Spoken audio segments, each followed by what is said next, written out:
Yeah, I was gonna bring the flowers in, but then I would do that new thing. Go away. How do you get rid of this? There. Yeah, I don't know what, boy, that's so funny. Okay, online. Can you hear us? Yes. And we can hear Keisha, that's Hi, good. Keisha. It's Hi. Weekend. Yes. Smart. All right. We're gonna wait. We're gonna wait for just a couple seconds to let everybody on, and you're recording. Cool. And you can kill the dead spot on when you upload it, so. I'm expecting possibly Castle on my channel, so. Very good. Yeah. Okay. I think you're gonna drive it for the best. Nobody can do that. I know. I'm trying to crank it somehow. There you go. Yeah. I just have to decide if I wanna ride with you guys or, because ultimately I have an appointment back here at 3:30. We'll be back here by then. I know, but then I gotta go from home back down here, so I don't know. Yeah, I'll probably ride with you guys. I wanna ride the new hot car. All right, so welcome everybody to Margaret's version of Theater in the Round. Okay, one of the things I hear over and over and over again is, can I go shadow you on your next listing appointment? Can you imagine if we all went to a listing appointment that I was actually holding? Kind of awkward. Kind of awkward for the seller. Maybe how many times do we learn very confidential things when we're sitting in the room that if we had 20 other people, they wouldn't tell us, correct? So I love that you ask, understand why I say no, right? It's not because we don't want to take you, and I'm speaking for probably 95% of the listing agents in this office. We would love to take you. You would love to take them, right? But the reality is it's not in the best interest of the client. So instead, we bring the client to you. Okay. I am not even in blue jeans today, for those of you guys that know me, right? Because I'm going on a listing appointment and I gotta look the part. So I'm trying. Okay. Most of my clients know me, so I can get away with blue jeans. But I'm going to somebody's house I don't know from. She's a referral from somebody else. This is the first time we're meeting, but I know a little bit about her because we've had a phone conversation. Okay, and so we're gonna go through what's really a conversation that you could anticipate we would have. Okay, there are other ones of these out on the YouTube channel. So if you want to go back and watch how other agents have done these when I got to play the seller instead of the agent, go watch them. You're going to see some different styles. You're going to see some different techniques. May 2nd. We have boot camp. It's a Saturday. Okay, 9:01 to 4 p.m. I'm always done by 4 p.m. no matter what it takes.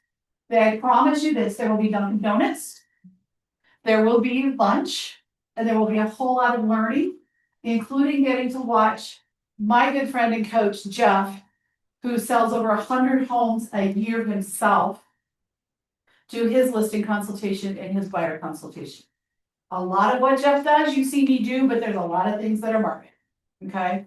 So with that, I have just walked in the door. Nikki has taken me on a tour of her townhome, and we're going to sit down and have a conversation. Okay. Ready? Ready. All right. This is a great kitchen table. Thank you. Must be just a little bistro that you have here, right? Well, I don't cook.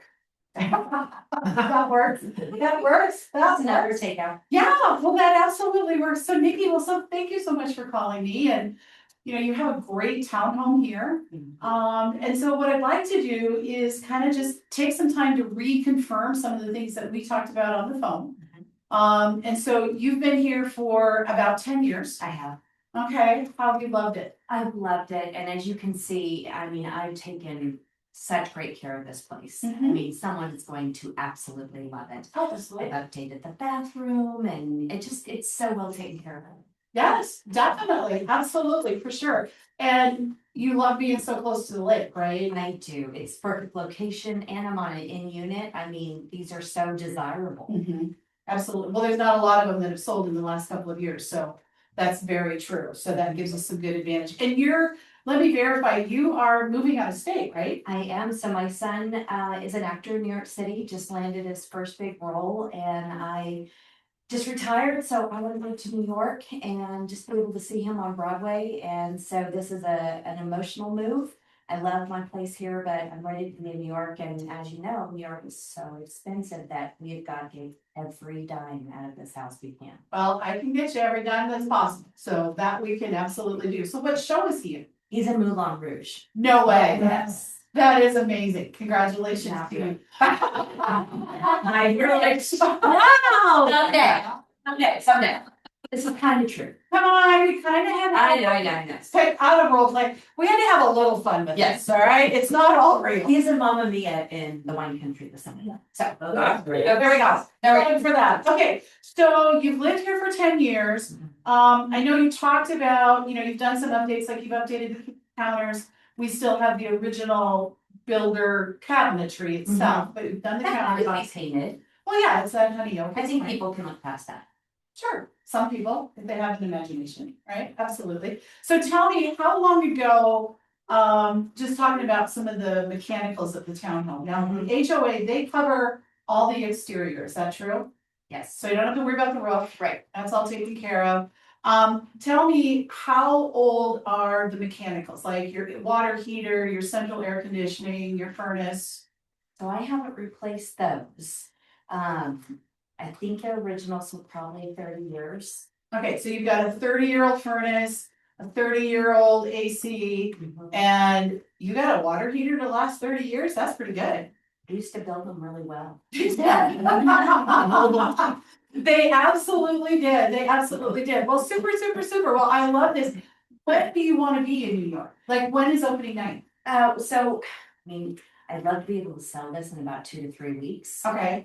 He goes on in about 4 to 5 weeks, and we've got to find a place and all that. So, I mean, I could just fly out for opening night. I'd rather be living there for opening night. So, I need to go. I didn't have to go. Okay.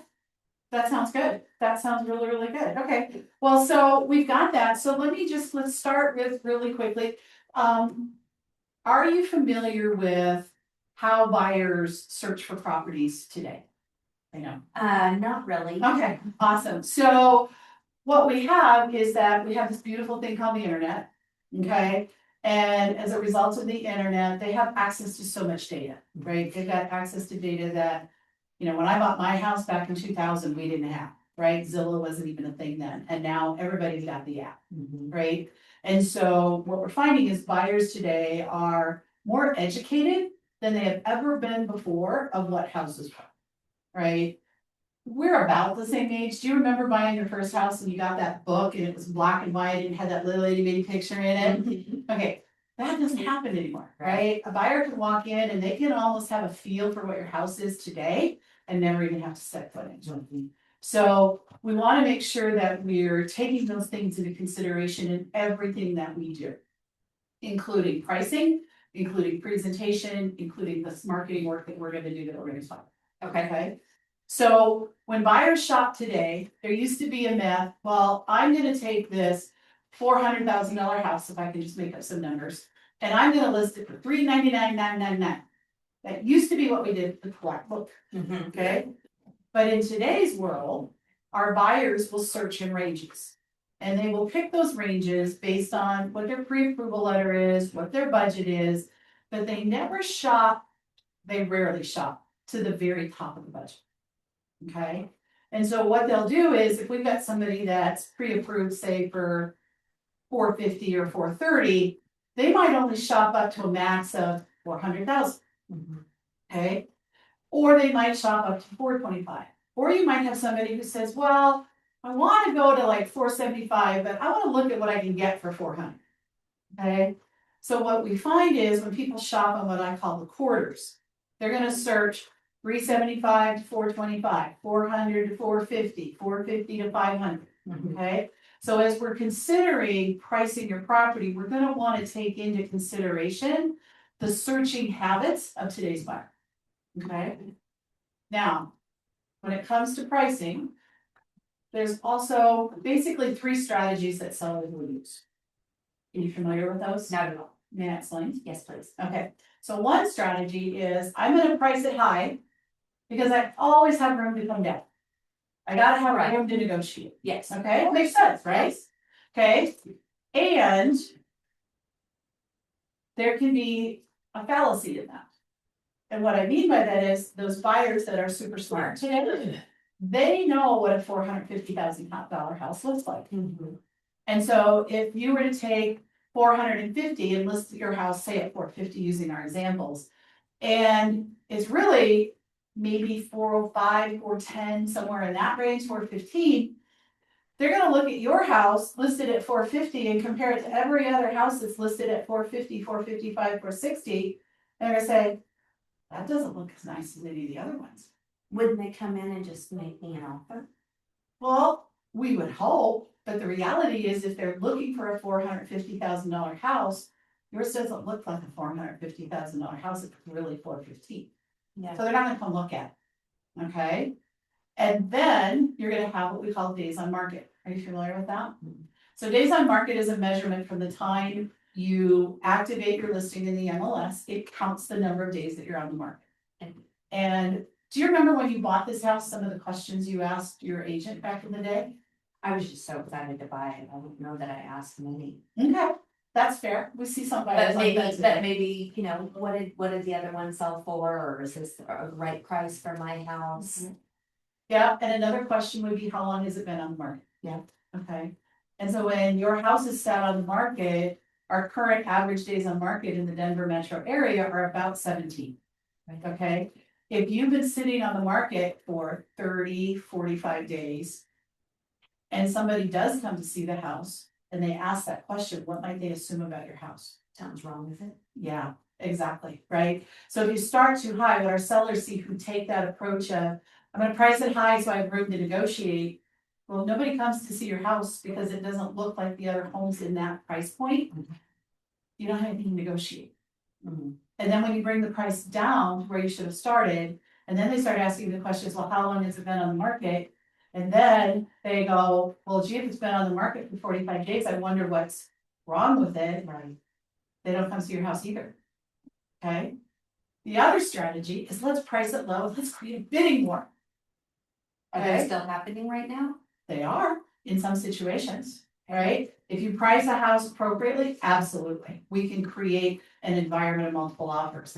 We're not seeing, like you probably heard about a few years ago, where people would like put the house on the market and 2 hours later they had like 40 offers. That's not happening. Okay. But we are seeing opportunities where you could see 3, 4, 5, if we're smart about how we take it to market. Okay, if we're not strategic on how we take your house to market, we're not gonna get that opportunity. Okay. Okay, so the price it low and create a bidding war, you can take that too far. Yeah. So if you take a house that's worth, say, 410, 415, and you price it at 375, that's low, right?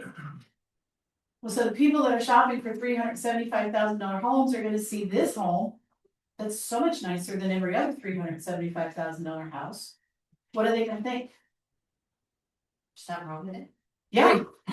Why is this one so much nicer than everything else? There's gotta be something wrong with it. Right. And if they think something's wrong with it, what do they not do? Offer you full price. They don't even come see the house. Yeah. Right? So what we find is that if we can price the house in what I like to call the sweet spot. Okay, we're gonna talk about what that sweet spot is for you. Then we're gonna get the buyers who can actually afford your house and are looking for your house. And you look like slightly better than the homes that you're competing with versus being on the opposite extremes. Okay. Does that make sense? Yeah. Okay. So,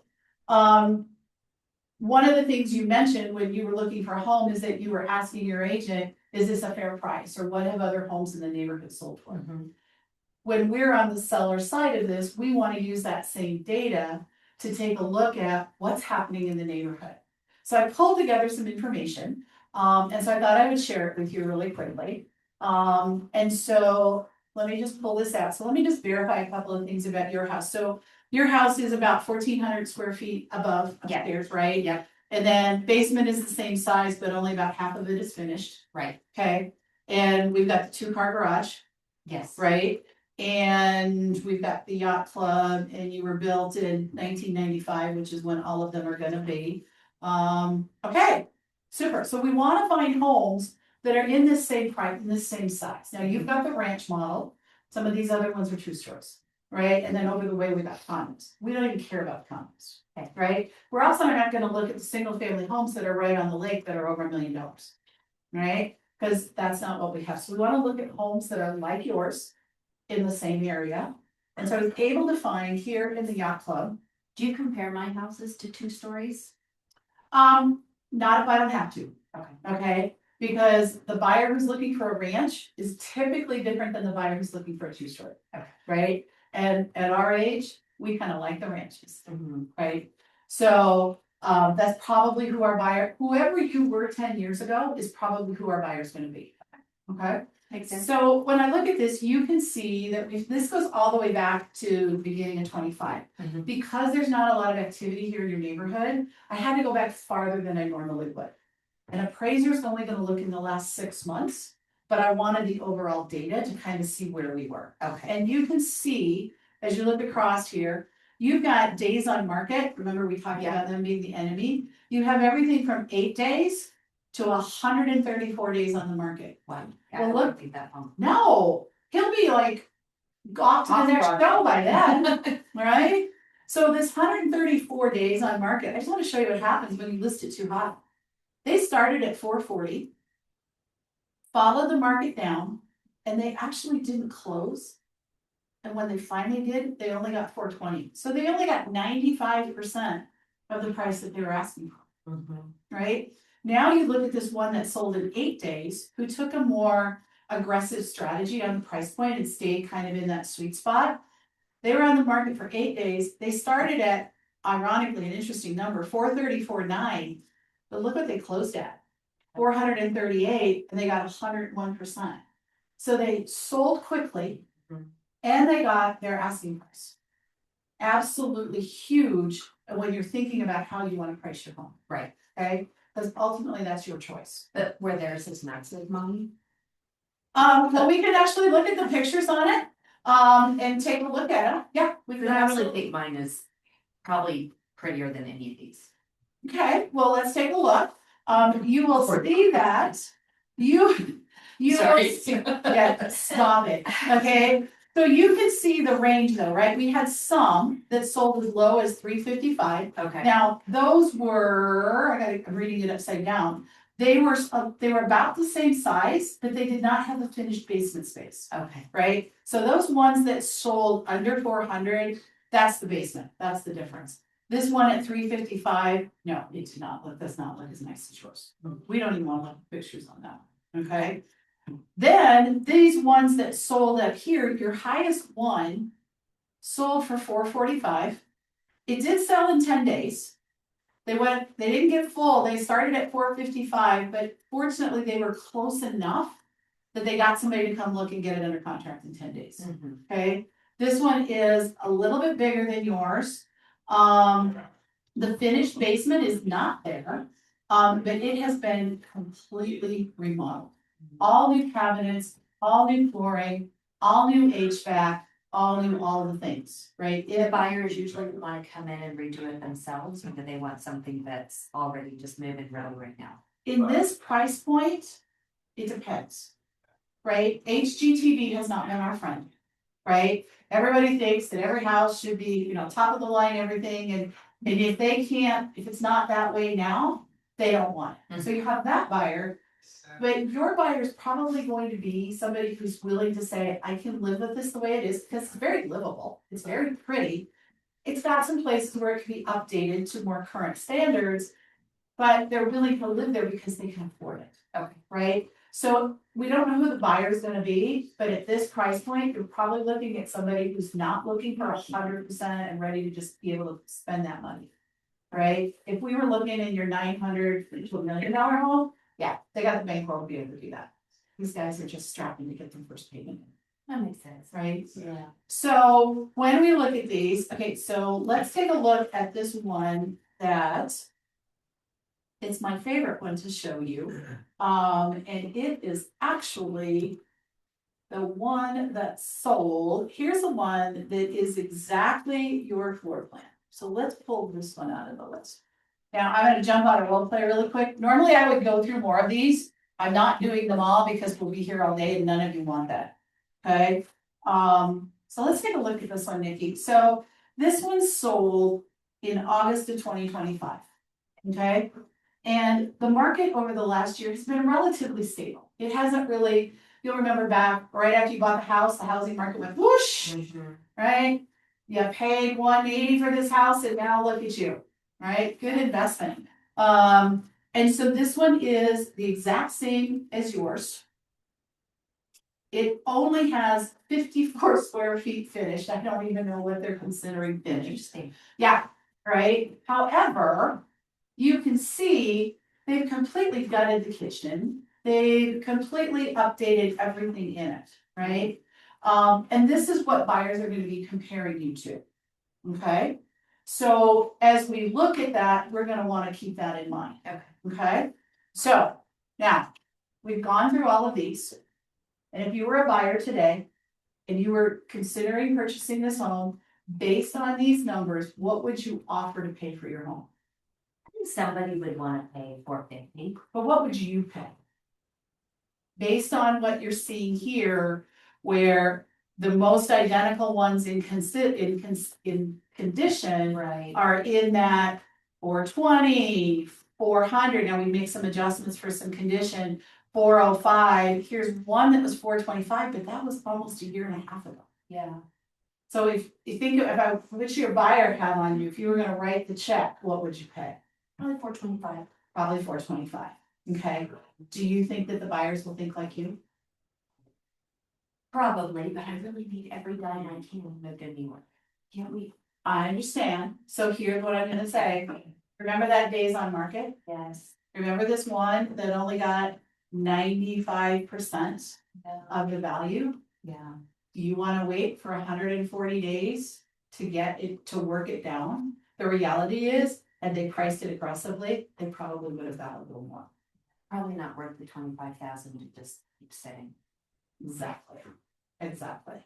So knowing what we know, look at comps and understanding how buyers search today, strategies of which way to put in the market. Before you give me a number, or before we just try to decide the number that we would agree to, here's the other thing we're seeing in the market. We talked about multiple offers driving these up, okay?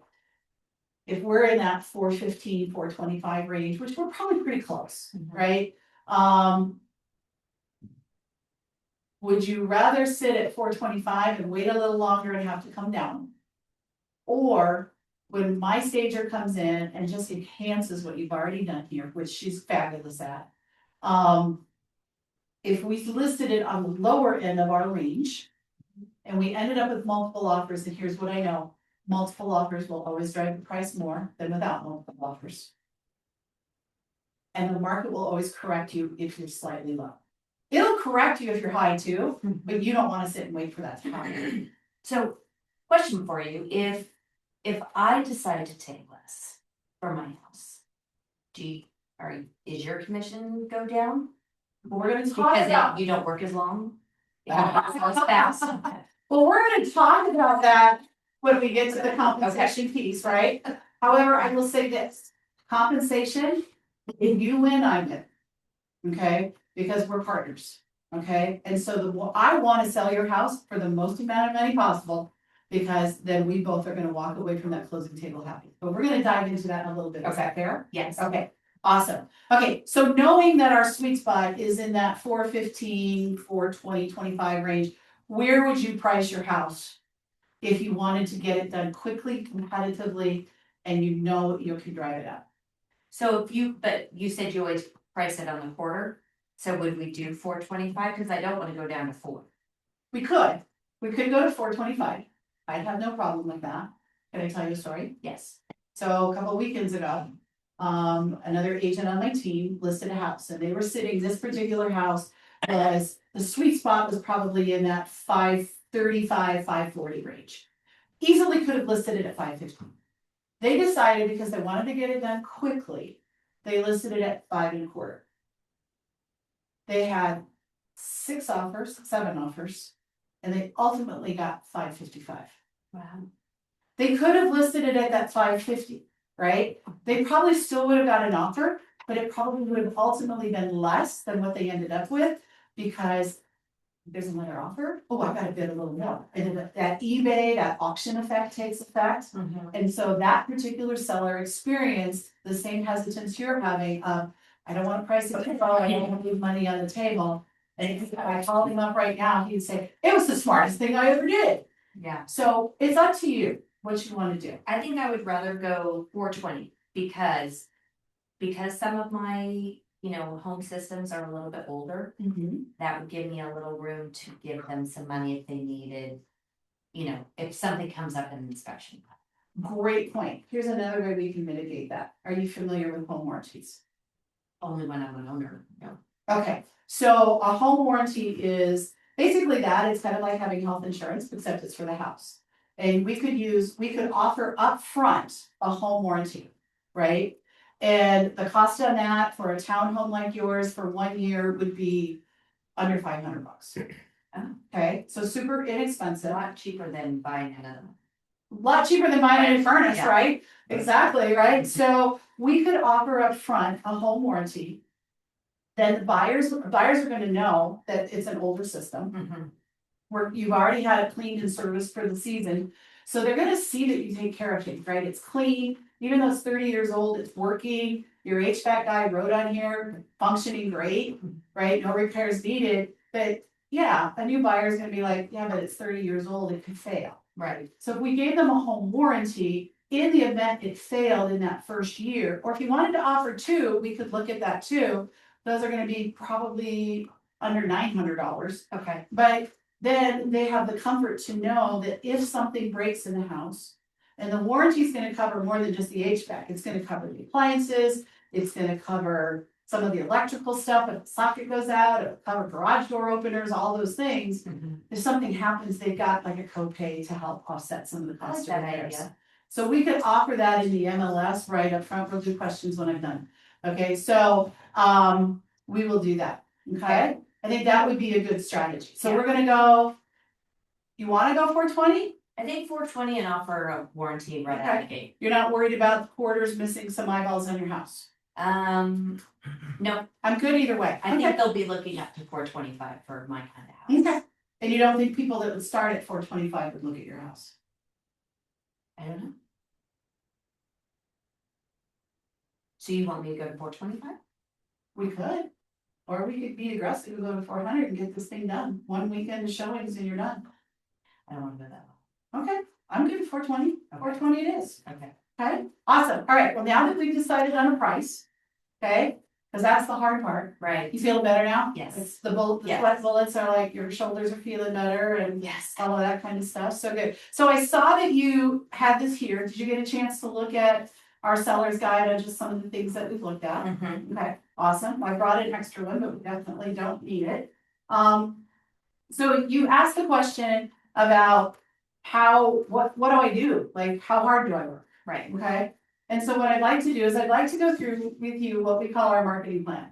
Right, and these are all of the things that I and my team do to get your house sold for the most amount of money as fast as we possibly can. Because nobody likes to live in a showroom. Right. Right, we don't want tons of people coming through here for the next 3, 4, 5, 6 weeks. You don't have 3, 4, 5, 6 weeks. So I want to pull out all the stops to help you ensure that we get this house sold as fast as possible. And then anybody in this world that's looking for a house like yours, make sure they see it. Okay. Okay, so first thing we're gonna do is we're gonna utilize staging. So I actually have, your house is gorgeous, right? There's a difference between decorating and staging. And staging is an art that shows off the best features of your home, not the best features of your furniture and your artwork. So how much do I have to take out of my house? Probably not very much, but here's the reality. Aren't you moving in 3 weeks? Yeah. Don't you have to pack? How about if we do some pre-packing, right? And we'll let the stager kind of guide you on what makes the most sense, right? Okay. You've got great photos of your family out there, right? Those are probably the first things I would tell you to pack. Right? You've got a son who's famous. Yeah. We don't want everybody to know who you are. Wouldn't that help sell the house? No, they're not buying your son. Nice. More. You guys are killing me. All right, right. So we're gonna come in and we're gonna maximize that, right? And she will help you figure out how to move things around. If she needs to move stuff, she can absolutely do that, okay? Professional photography. You saw the pictures in here, right? And I just wanted to show you these, right? So when you look at how these photos work, if I can get turned to the correct page, right? This is an unstaged room. This is a staged room. Then look at the difference in the photos. Oh, yeah. Look at the difference in these photos, right? Like this came from the MLS. Look how yellow it is. Somebody used an iPhone, Yes. right? We came in, took over this listing, and this is the photo we took. Right? So this is gonna look fabulous on the internet. And then what happens is it looks fabulous on the internet, they're gonna come see it. Like think about it. If this was the picture you saw of the house, would you come? No.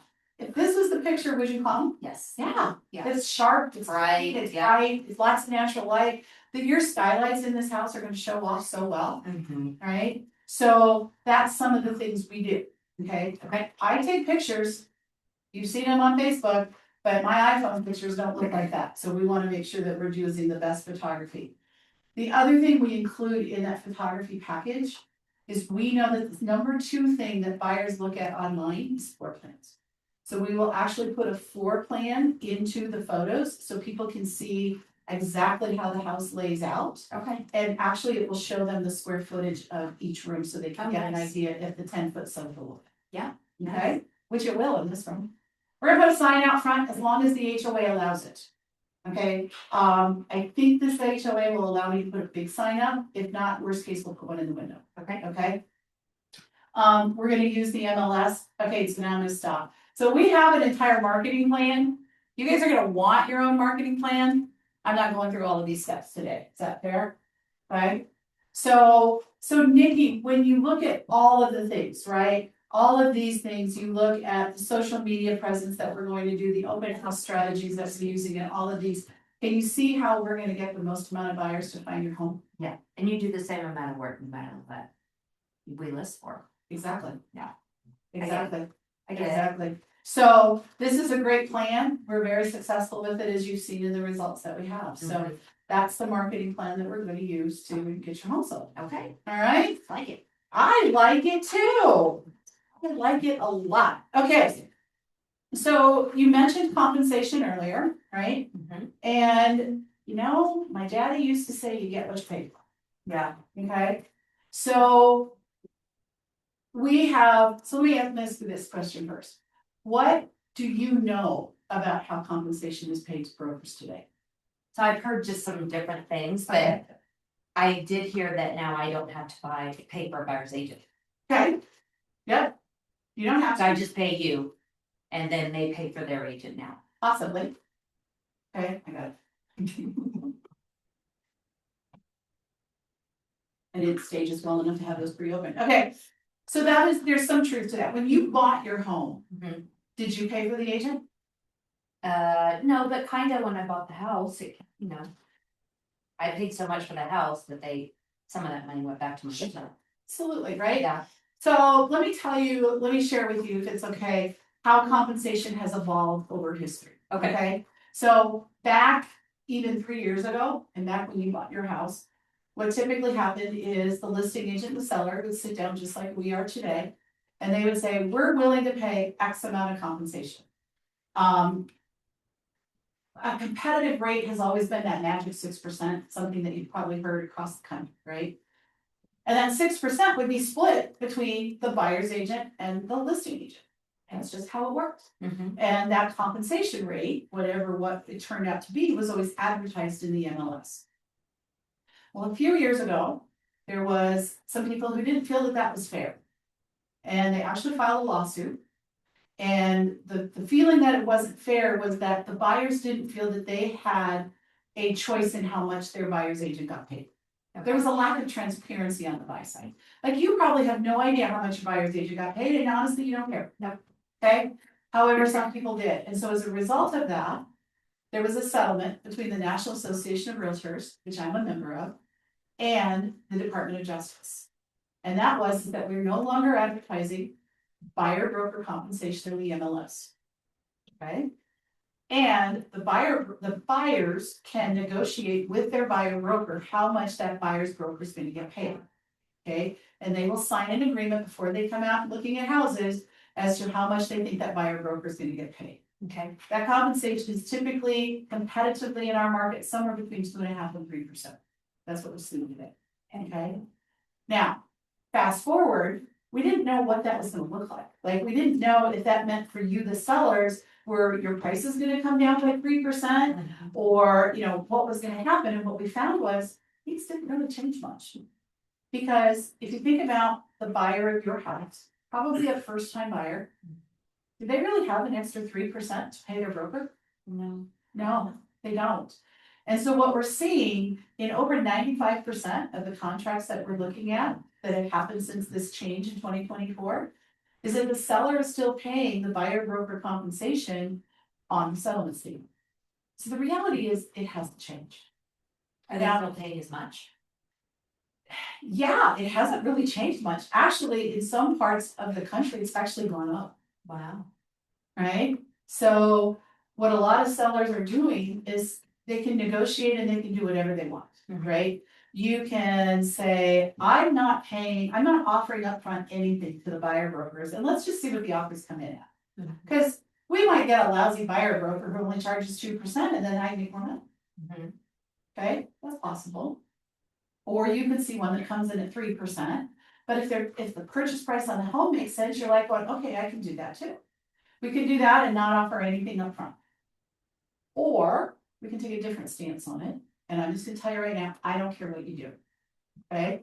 You can say, I'm willing to offer upfront a competitive compensation, somewhere in that 2.5% to 3% range, you get to choose. But Margaret, I know you can't list it in the MLS, but you can advertise. Which means that my marketing team can then advertise out through reverse prospecting. And what reverse prospecting is that we can see the agents who have buyers who are searching for homes like yours.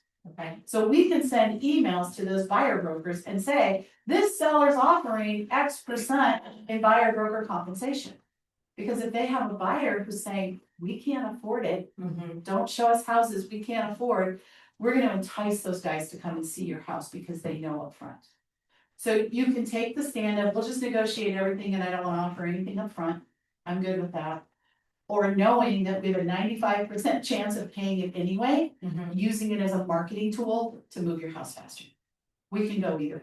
Can we offer, say, 2% or 2.5% and then just see what the offer looks like? Absolutely, Okay. absolutely. Is that negotiable? So if we counter an offer, can you counter their compensation? Yep. So if somebody comes in and say they offered less than the 420, right? Why did you pick that? Never mind. What? Somebody comes in less than $420,000, okay? But they have a buyer broker compensation of 3%. You could say, no, I'm not going down in price and paying a higher compensation. You would say to me, make something change, either make the price go up or make the compensation go down. No, fine.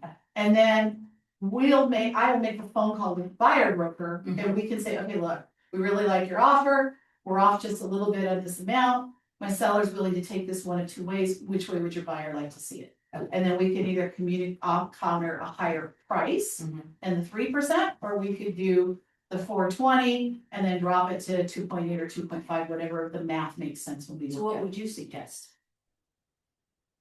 If I was going to do it knowing that 95% chance you're gonna be paying it anyway, I'd offer something. Yeah. And I would probably offer something in that competitive 2.5 to 3 range, especially in this price point. Right. Because these are we're not selling $1.5 million homes where people have a lot of expectations, right? So that's what I would do, Okay. but ultimately it's your choice. I think I'd like to offer 2.5%. Okay. And then if the offer is maybe at or over list, maybe we could consider a little bit more. Okay. Because really what's, 0.2%, 0.3% on the total, it's not that much. If I use girl math, $400,000 at 0.3% is $1,200. Yeah. Right, so we'll play with that, right? Okay. And one of the things that we will look at as we get offers is I'll create what's called a net sheet. And then we can compare, purchase price is one thing, Mhm. right? But there's all these other terms and things that can happen in there. And let's be honest, right? Would you be willing to take a little less if you got to New York in 3 weeks to be there for opening night Absolutely, versus if you have to wait 8? yes. So we'll look at that whole package. Okay. What we're doing now is building out a package that's gonna be attractive to the buyers who are gonna be looking for your home, so we can get those offers as soon as possible, Okay, okay? makes sense. So we've agreed to the 2.5% for the buyer broker, and we got 420,000 for 420,000 for your list price. If you wanna go to 425, I'm there with you. If We you can do think that. we can push it to that pricing on the quarter, I don't care, either way works, okay, I'm good with that. whatever's better for the math. Let's do this, let's try 425. Okay. If we don't, so one of the things you'll remember in the marketing plan is we do a coming soon campaign. Mhm. And if in that coming soon campaign, we're not seeing a lot of activity at 425, I'm gonna be calling you before we even go live in the MLS, and I think we need to tweak. Oh, okay, Okay, so that way we can kind of get a feel for what's happening, right? If my phone starts ringing off the wall at 425 and people wanna get into your house early, then we know we nailed it. If all of a sudden, nobody's calling me, we're not seeing any buyers tag it as favorites, we might have a conversation and we might consider tweaking that before we go live, just so we can meet your timeline. okay, I like Okay. that, yeah, All right. that's a good idea. So, how do I get paid? We talked about the buyer broker, how do I get paid? Okay, so a competitive income rate, again, all the compensation is negotiable. Is typically somewhere between 2.5% and up to 4%. And so, I used to just do a flat 3.2% for all of my sellers. And I found that sometimes different properties and sellers needed different things. So what we've now come up with is a menu of services, and our menu of services rate change, and you get to decide which type of marketing plan you want to use. Okay, so my first one is at 2.5%, and I'm gonna move it around so that I can read it. Okay, and so what do you get for that? It's pretty basic, right? We're gonna put a for sale sign in the yard, we'll put a lockbox on your front door, we'll put it through the showing service, and we'll throw it in the MLS. We'll buy a lower end photography package, and what I mean by that is the quality will still be there, but instead of putting 25 to 30 photos out, we're gonna put 12. Oh, We're not gonna do a floor plan, okay. okay? We will do an open house the first weekend. Mhm. And then you get, professional negotiation and contract strategies and that type of stuff. So that's what you get for 2.5. Okay, That competes more with a lot of what you'll see sometimes those flat fee brokers. Okay. 3.2, which is our plus package, which by the way seems to be the one that most people will take. I'll Yeah. just be really honest, right? You okay, get all of these things except we're gonna do a coming soon campaign, so we're gonna add to that. okay, We're going to actually do reverse prospecting and calling and emailing those agents who have buyers who are searching for your home. We're gonna do that upgraded photography package, and that's actually going to include a video so that people can actually walk through your house and never have to come in. Oh. One of the beautiful things I've seen when we started doing that is our showing numbers went down, which means you and the puppy get kicked out of the house less, and we actually get offers faster. like, Right, so the videos really help the buyers being able to vision the house versus just still photographs trying to figure out which room goes in which order, right, okay? We will put a marketing binder in your property that's gonna talk about the neighborhood, we're definitely gonna sell the lake. One of the things that I would really probably, like that. yeah, I do too, and I think, well, you might really like this one. This one also includes drone photography. It would be really cool because you are so close to the lake, if people could visualize how close they are to the lake to be able to walk down. Mhm. So we might consider bringing a drone in also on this particular one, and I'm happy to do that. You'll have your own website with all of the videos and information. We will do the professional house staging. You'll have your own website. We'll put a full color property flyer in there, and we'll feature you on our YouTube channel. Oh, cool. Yeah. Okay, and you can share that on your social media, put the YouTube channel link out there and say, come by my house. I will. Okay, for 4%, which again, not a lot of people will do, however, if you were leaving now, you might consider it, because one of the things that it has in there is we will meet vendors at your house. So if you weren't physically here, and let's say you hadn't had the HVAC serviced, and one of the things we needed to do to get the buyer across the table was to have it serviced, well, if you're in New York City, you can't do that. We would come out, either myself or someone on my team. You're like a project coordinator. Kind of, Okay. yeah. So we can absolutely do that. There's a whole lot of other things in here. We'll bring you some moving boxes if that helps. But that's a 4%, and usually that's more for people who are they need more of that concierge level of service. Yeah, that one looks more like what I need. So the 3-2, Mm-hmm. I like that. Like I said, that's the most popular package, Right. and it definitely works well. So, okay. All right. So we have gotten to, I think we're good. So what questions do you have? Gosh, how soon can we get started? How long does it take from when we sign to when I get on the market?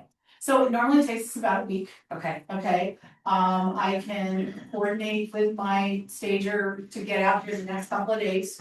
Like I said, we don't need to do much, right? It's not a vacant property where we need to go rent furniture and do all of that stuff. Just do some tweaks. If you can start getting packing, yeah, I think today's what, the 15th of April. I think we could conceivably hit the market on the 23rd.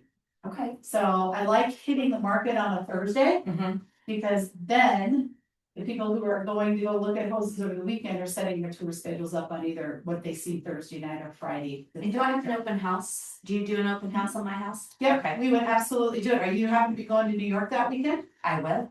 Okay, then we can arrange to do an open house Friday night, Saturday, and Great. Sunday if that works for Do you. you know any agents in New York City?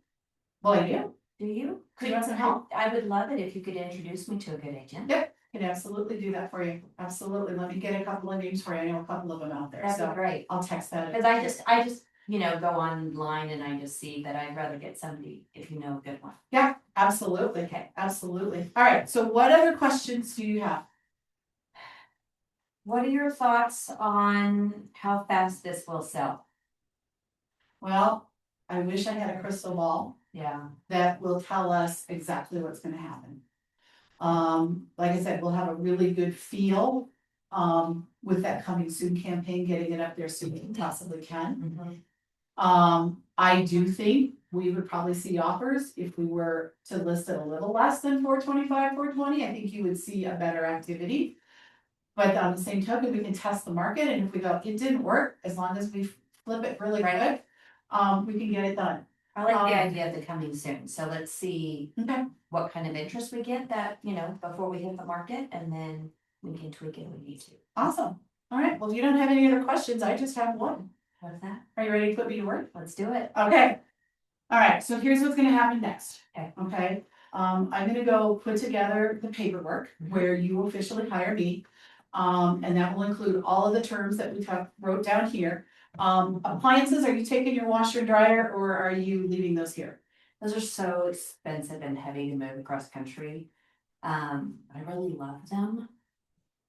Do you love them enough to pay to move them, or would you just rather buy new ones in New York? Probably buy new ones in New York. Okay. So we're gonna leave the washer and dryer, Okay. obviously the appliances that are here in the kitchen. Yeah. Is there anything else here in the house you want to leave behind?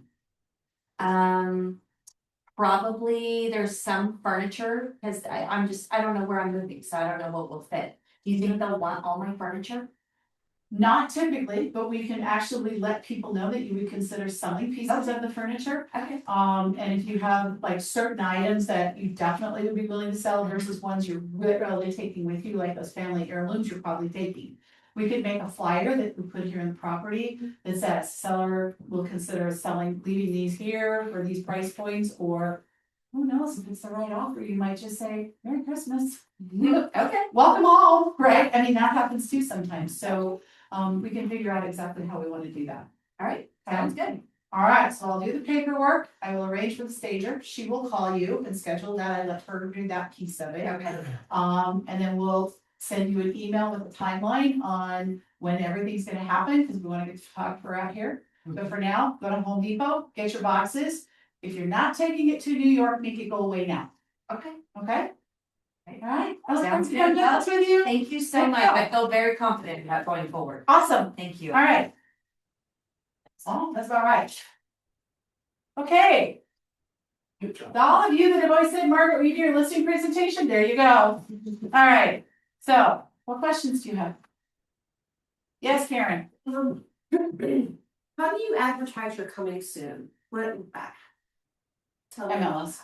So that's a status in the MLS, where it's coming soon. You could, once, if as long as there's a sign in the yard with a coming soon rider on it, you could do it however you wanna market anything. You could have it in the MLS, you can put it coming soon rider on the side, you can put it in social media. You can email it as long as, you can even do coming soon postcards, right? Depending on that. Just understand that coming soon for clear cooperation is a max of 7 days, right? And if you have a sign in a yard, you must be in the MLS within 24 hours. Or else you will get fined and someone will turn you in. So when you put the sign in the yard, you have 24 hours for it to go live. To go in the MLS, it can be coming soon. okay. But if there is a sign in the yard, you have 24 hours to have that in the MLS as coming soon or live. So you can sign during coming soon. Yes. Yes, as long as that is coming Does soon. it have to say coming soon on the sign? Yeah, you need the rider that says coming soon. Okay. In the MLS. So And- it's not even worth gambling for 24 hours. Not worth it. Nope, is it $500 fine? It's $1,500, right? $1,500 fine. Coming soon today and be out there tomorrow. Say that again. You could do coming soon today, Mm-hmm. and your best bet probably get it out there today, right? But you could sign it tomorrow. Yeah, well, you don't ever have to put a sign in the yard, No, right? It's when they do it the opposite way, when they put the sign in the yard and it never gets put in the MLS is where your problem is, Oh, okay. because you're advertising it without everybody having the opportunity to know about it, Okay. right? You can advertise it coming soon or active and not have a sign in the yard. It's when you advertise it and it's not in the MLS that you get into trouble. I have a question on the home warranty. You're offering to buy the home warranty program because the seller's not wanting to update the mechanics. right? She didn't offer, So, well, I did talk to her about the home warranty. but you didn't offer to buy it. No, No. I'm not buying it, the seller is gonna buy it, right? So now, if the seller was going to replace the mechanicals, there would be no need for the home warranty.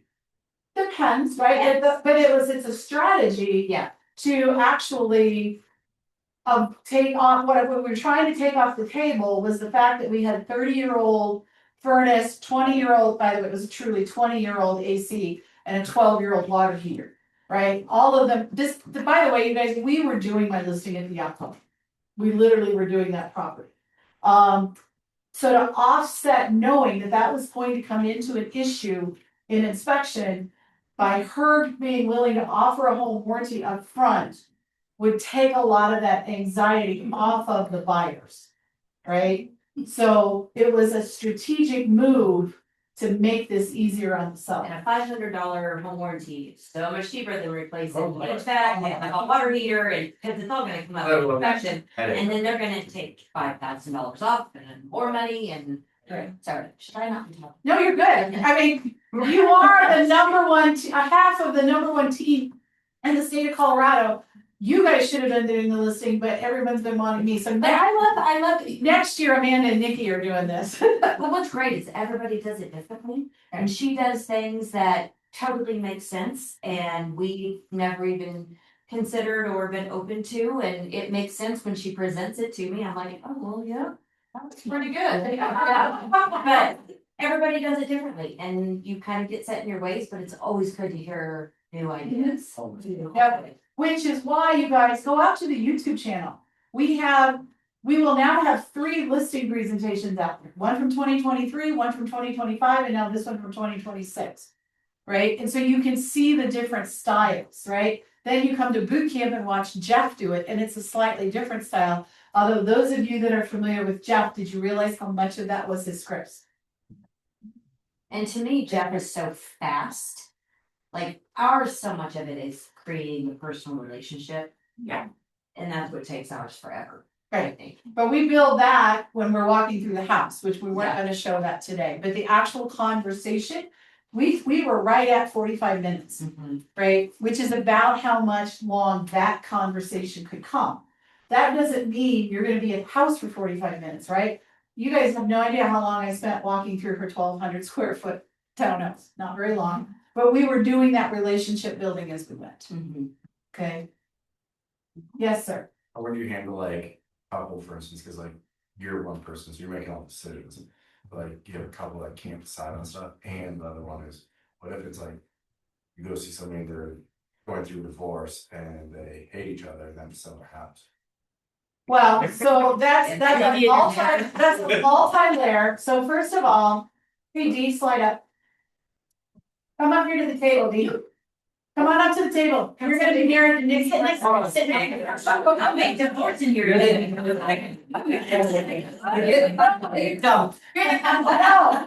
This You are now couple, married. this couple is happily married. Oh, good. Okay. Thank you. Okay, right? So I want them sitting side by side. So that I can swatch both of them. Okay? Because if I sit next to Nikki, if we switch places, they have secret language between the two of them. Right? And even if you don't think married couples don't have that, they do. Right? And so they're going to have secret weeks, like they've talked about what they're gonna be willing to do and not willing to do, right? So let's replay the close. And your objection is going to be, we need to sleep on it, Yes. okay? All right, or you can speak. Welcome to the stage.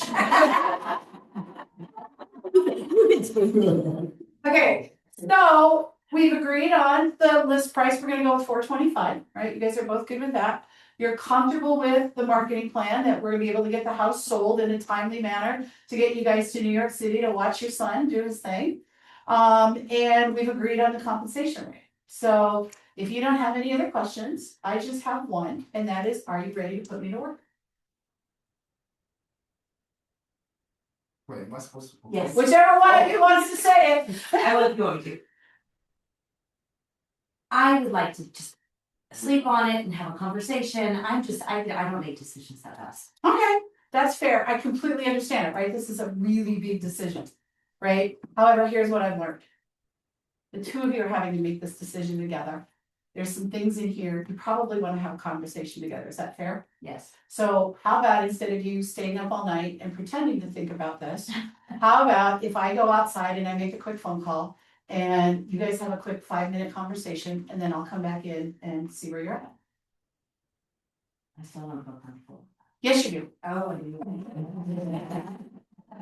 You do it. Okay. How much she wants me to push back. Right, so that is one of the lines that you can use when they do that, because it truly is this. Here's the thing, what do they have to talk about? They've already agreed on price. They've already agreed that the marketing plan will work. They've already agreed with the compensation. What do they have to think about? The other agent they interviewed? They don't need another agent, I just got it all locked down. They're gonna go home and fight it out for a little bit, and But they're like, typically, it truly isn't that she really wants to spend all night thinking about it.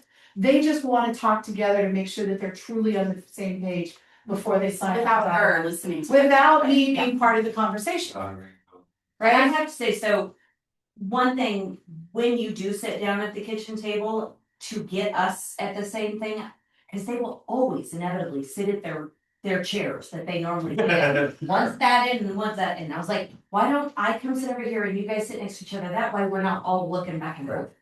You know, and for that very reason, it's good because they're always gonna sit in their chair. But you do wanna look at both of them at the same time. Now, it is a divorce. good luck. we usually do it 2 different times.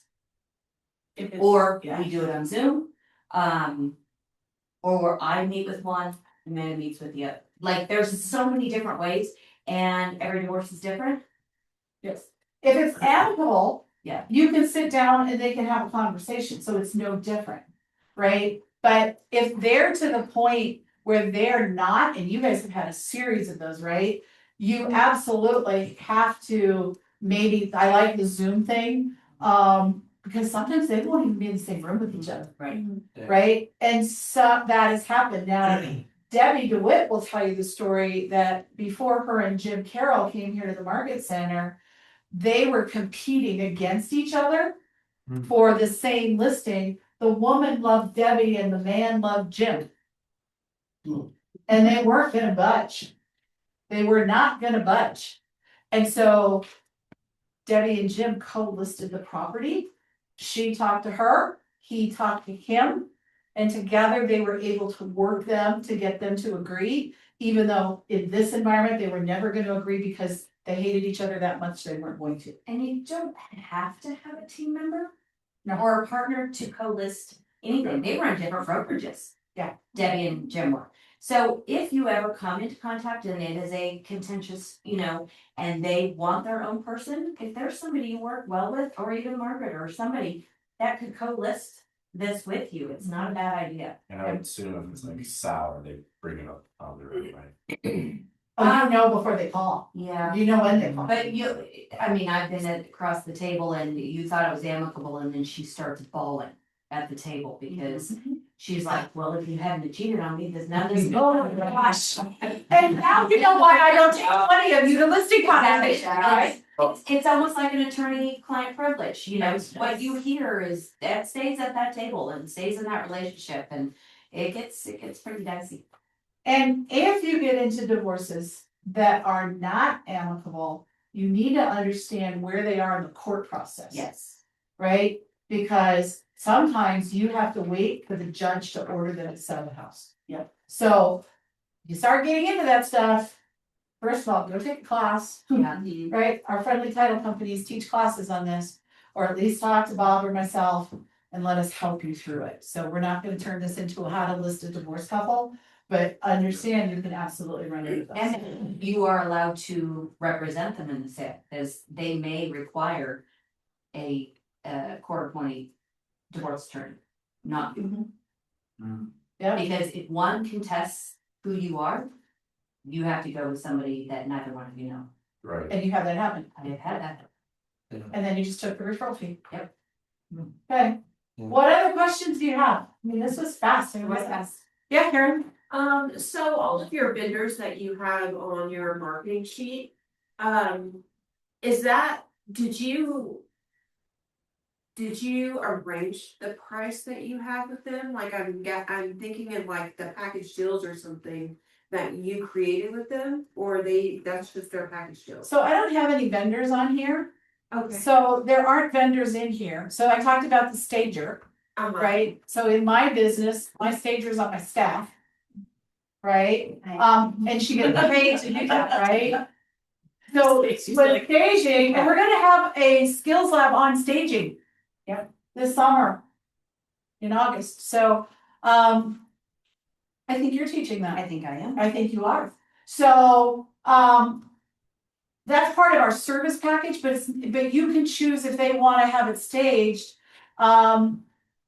Somebody, she's not here, Marina had a seller recently where the seller hired the stager. And they paid for it. So it can be all negotiated, right? Depends on what the seller wants to do. A lot of this is just kind of understanding how much does a high-end photography package cost? $1,400. Basic, $250. You got to know what those add-ons to show your value in when you're upping your compensation. To stage a house, usually 3 to 5 rooms is $3,000 to $5,000. It can add up. So you just kind of have to know, 30 days 30 too, days. right? 30 days. It's not- Should have get my staging license, I think. It's a lot of work. It's a lot. It's a lot of work. They They have to, you gotta have the flair.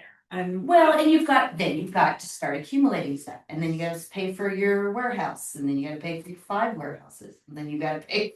It's, right. As your I would business say, gets and we'll bigger. go into that, but like having one fresh set of bedding, having 8 fresh pillows, having a couple pieces of art that go with anything. That's a great place to start and store it in your basement or your garage or whatever, because the number one thing that gives me the biggest ick is walking in and their bedding is gross and their pillows have been lived on so hard that you just feel like it's just gross in there. So if you can bring in some fresh pillows, fresh bedding, Mhm. And just concentrate on like 2 or 3 areas and that's it. And you can buy that stuff at Walmart. So if they have a dog and the dog like destroys it, who cares? Exactly. Don't buy upper end stuff, people. No. Yeah, don't buy that. No. Oh, yeah. I'll do that with my. And Don't but did that answer your question? No, don't buy the big down, You you know, know, with the duvet and the whole, no. You will learn a whole lot of staging tricks with that one, but did that answer your question, right? It's about problem. So the professional photographers, okay, hold on. So the professional photographers, like we have them come into team meetings and sponsor lunches. Over there by the mailboxes, you can find business cards of stagers that have come in. Because, sorry, folks, Stacy and Nikki are too busy, they don't have time to be, they don't hire out, sorry. But there's stagers over there, Karen, you used one of them over there that you had a pretty decent experience with, and it was a pretty good price point. Right, and so find your vendors who do that, the photographers, right, there's several of them. Right, I think that one year I fired 4 of them, right? Like there was one year I got mad at all of the photographers, like they just weren't listening to me.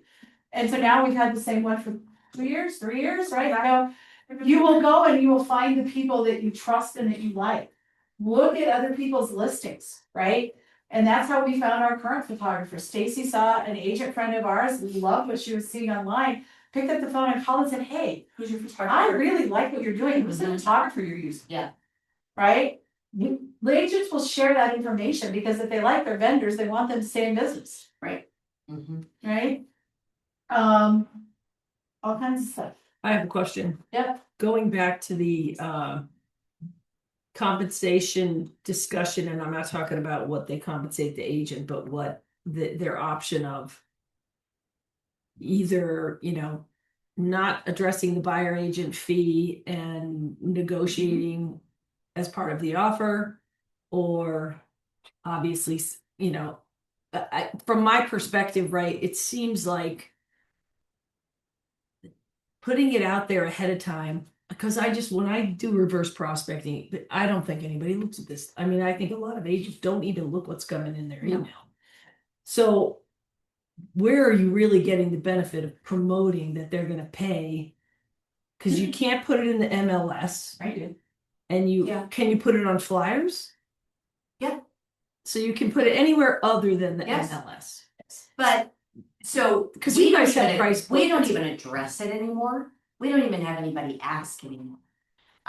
It is all written in the offer and all compensation will be, considered depending on the price and terms of the offer. So you mostly don't even don't do it. pre-advertise Just to me, anything. logically, it's.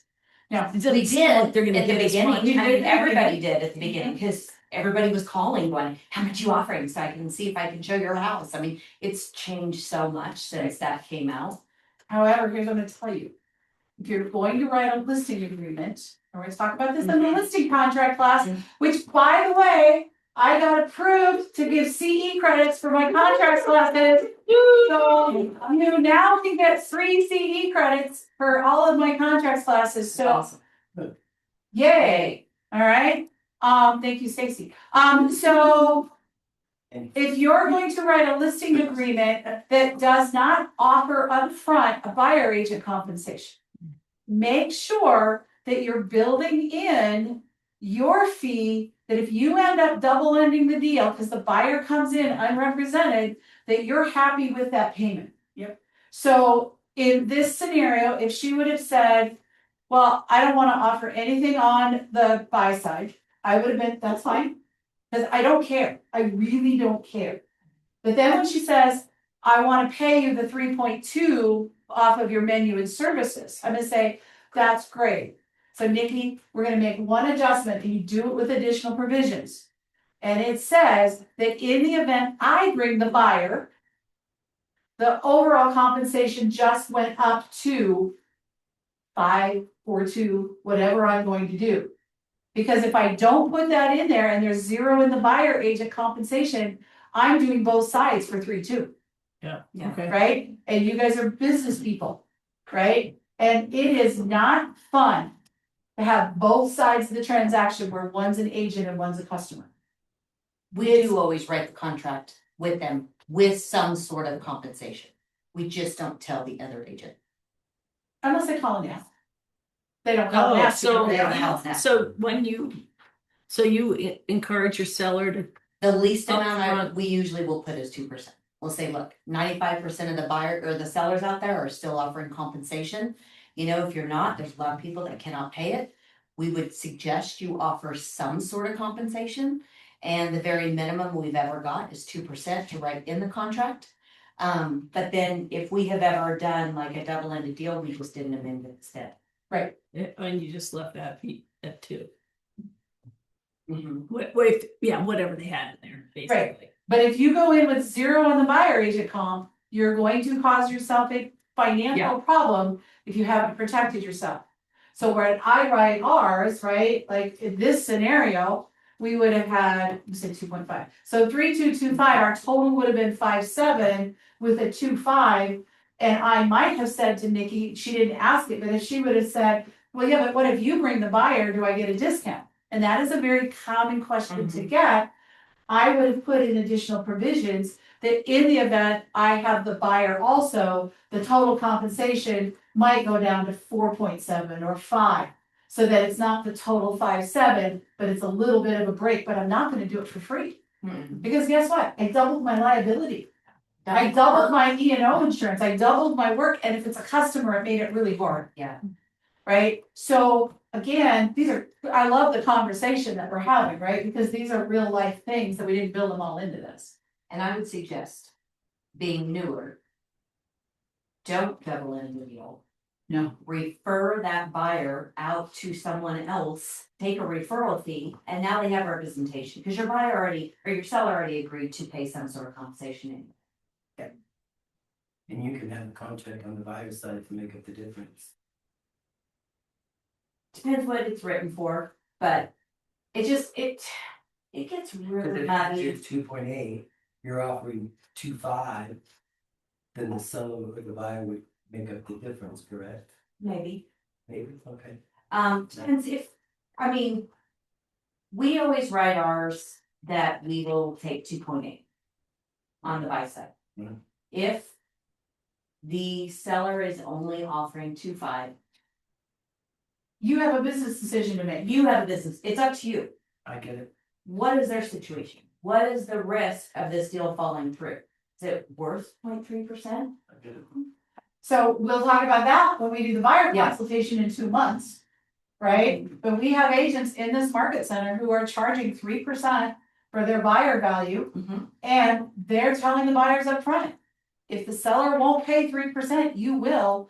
And they're getting the buyers to make up the difference, which is why actually buyer agent compensation since the NAR settlement has actually gone up. Yeah. Because it used to be you all would just cave to whatever the seller was offering you. Right? And you would, and even though in Colorado, we had the ability for the buyer to go back and pay it, we just never did. Who's that We- guy in the boot camp 101 that we watched last? Jeff. It was a line he said that I like, it was like, the NAR didn't change my commission rate, it only changed who pays it. Mhm. So my commission's never changed, it is what it is. Well, Well, you have the right to set it. Right, you But know, negotiable who's paying it. right. and you you also, set yours. and yes, you set your own ones, right? Which is why every time you heard me here, I was giving ranges. There was a reason for that. Mhm. Even though we are not all in the same brokerage because we have one of our Castle Rock friends here. So we can't talk specific numbers. Brokerage stuff. Okay, so, but I can give you competitive ranges, right? You remember, just playing in Detroit, Michigan's got different rules than we have, right? So I appreciate that line, but it's probably not one I would use here. Okay, but it's true, it hasn't changed much, but there are agents, I can remember one that was here, she was writing 3% on everything. And she just set the expectation with the buyer up front. My fee is 3%. And if the seller is only willing to pay the difference, only willing to pay whatever, you understand you're committed to this, and she sets it up front in the consultation. And the buyers are happy to do it because she brings so much value.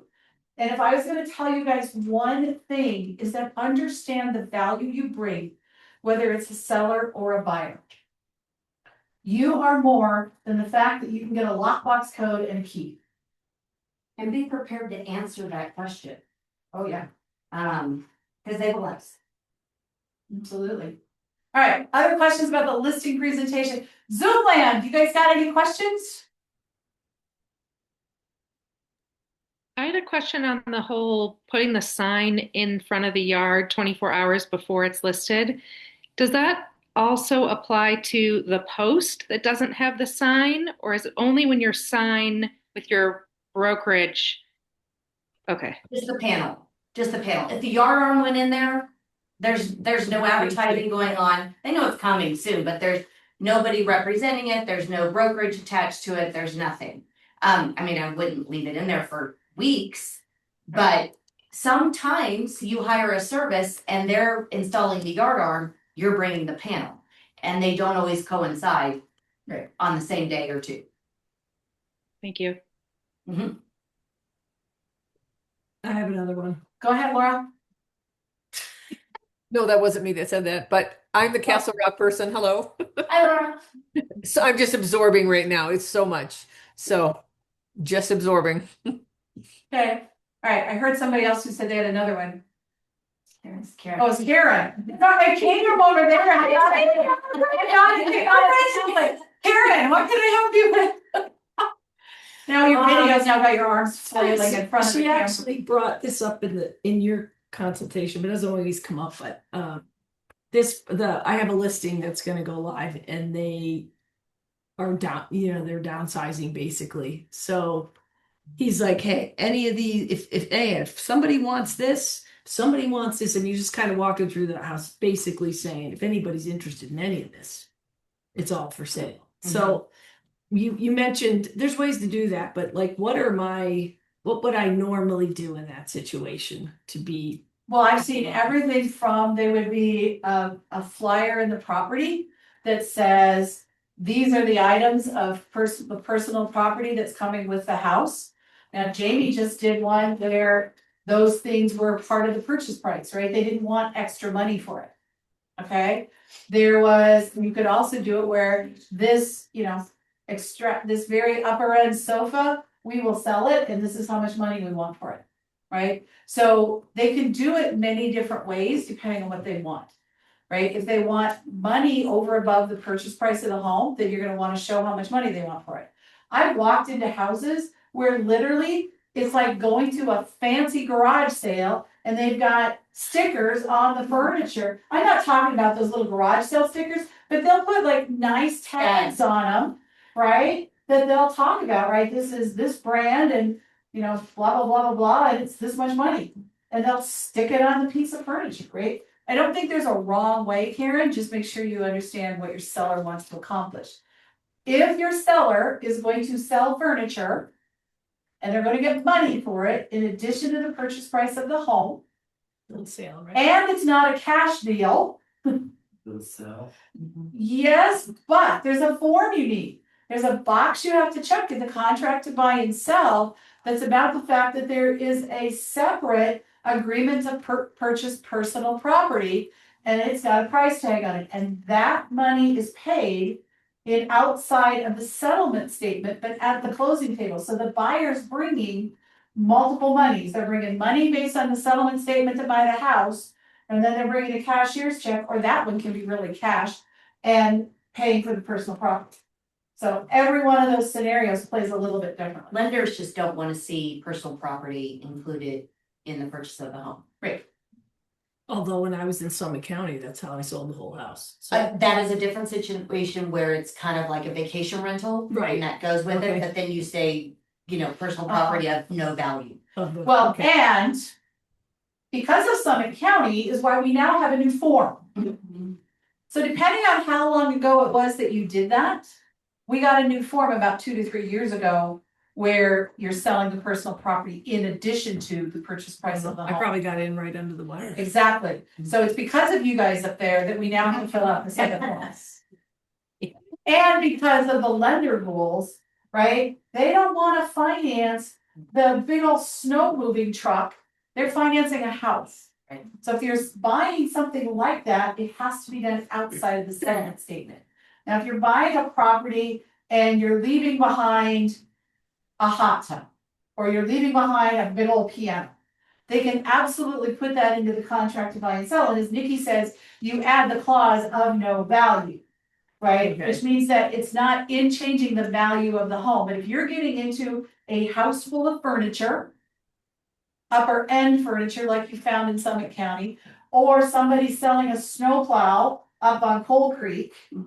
Right, then those things have to be done outside of the settlement process, because that's inflating the price of the home.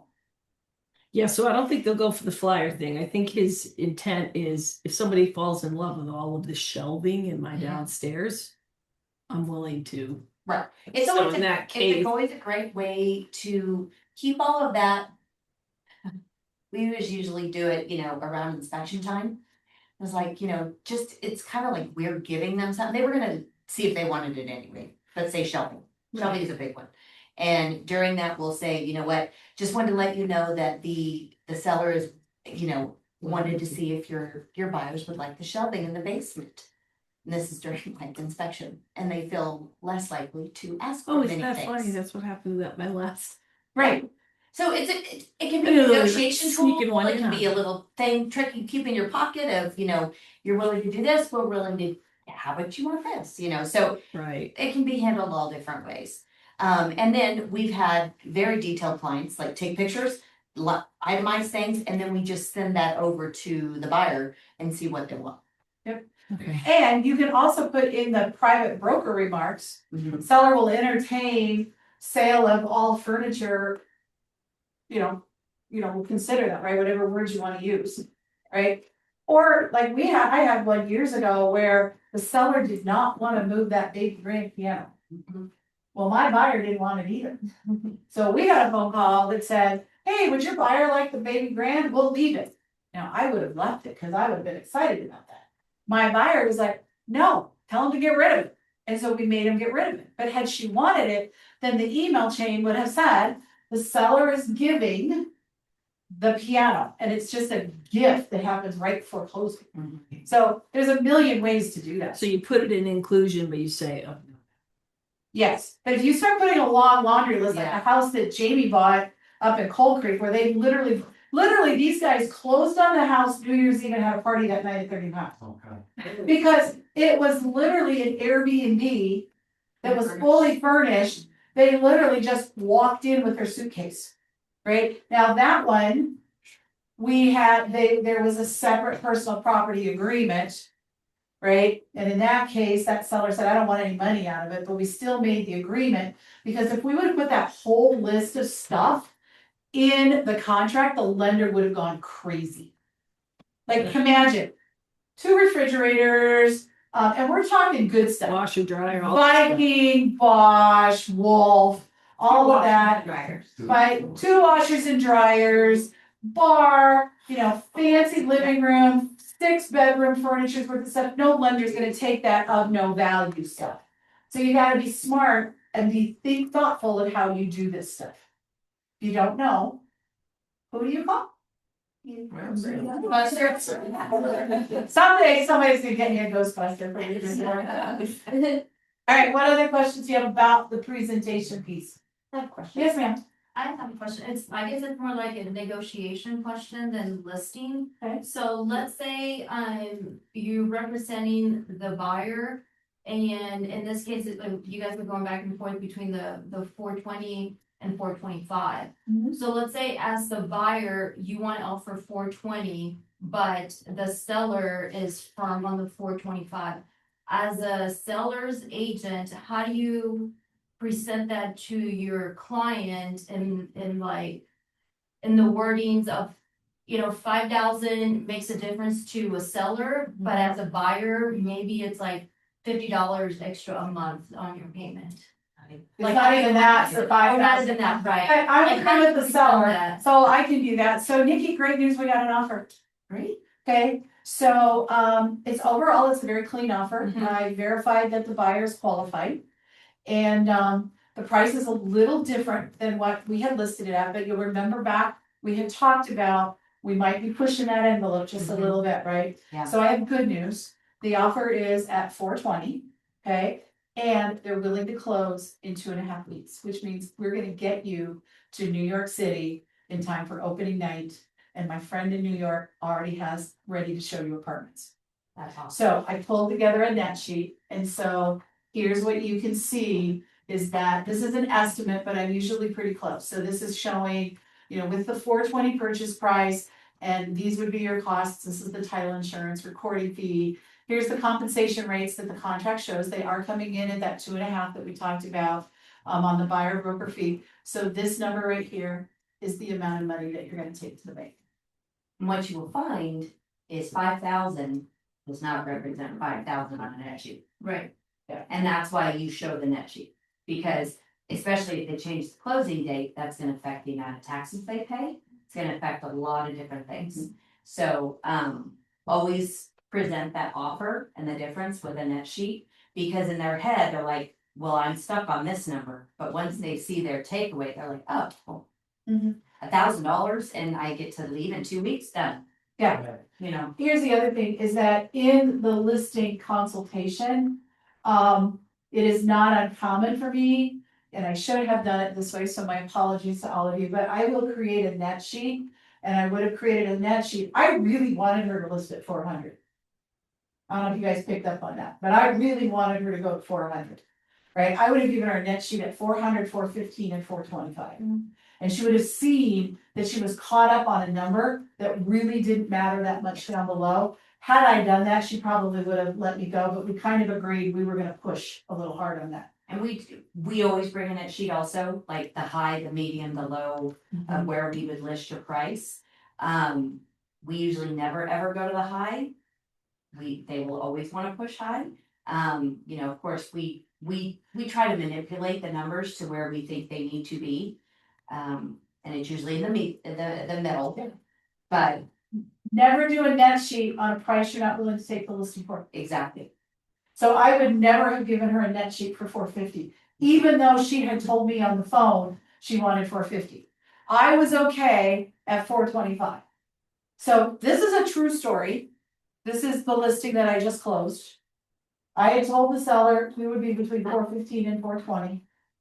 That seller just wanted the house to go away. We listed it at 400.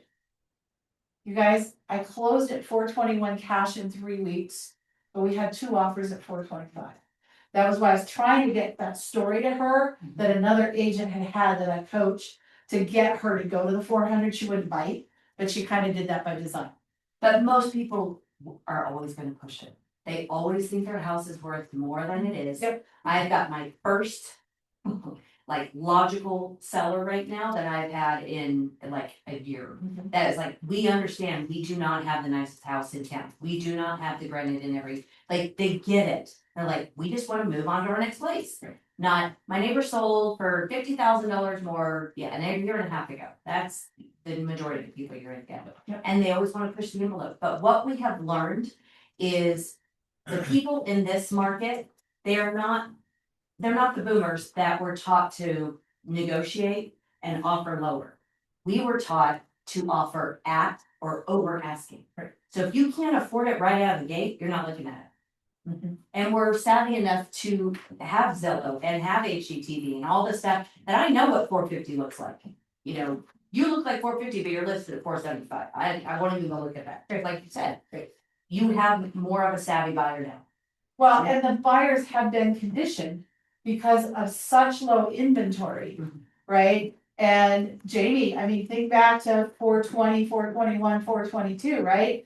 Nobody offered list price. No. Right? You knew if you were gonna buy a house, you had to go in some cases, up in our luxury level, they were going in 150,000 over list price, right?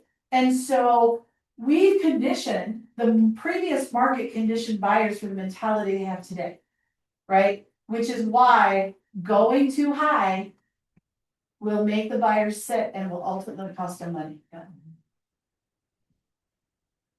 So they'll end up getting less than if they would just list where you told them to in the first place. And then totally Why didn't you take my 400? No, I'm kidding. Because every day you sit there and you argue with them about their home's value and how nice they think their house is. And that is the conversation you're going to have. And you also have to have the realistic conversation with yourself. If you're willing to take that listing when they're going to overprice it, because you're investing a lot of money. And guess what who they're gonna blame when it doesn't sell? You. And guess who you're gonna get, and you're gonna get fired, and they're gonna go with another agent who's gonna price it where it should have been, and then they sold it, and you just lost however much you was invested in the house. If she would have pushed me to go 450, I would have done one of two things. I would have walked away from the listing, knowing I couldn't sell it for that. Right? Because the real house was vacant, right? So I was paying $1,000 a month to do very little staging, right? It was not a big house, right? It was only 1,200 square feet, right? So wasn't a big house, but if she would have made me go 450, I probably would have walked away. Or, right? And some of you just went, you would do what?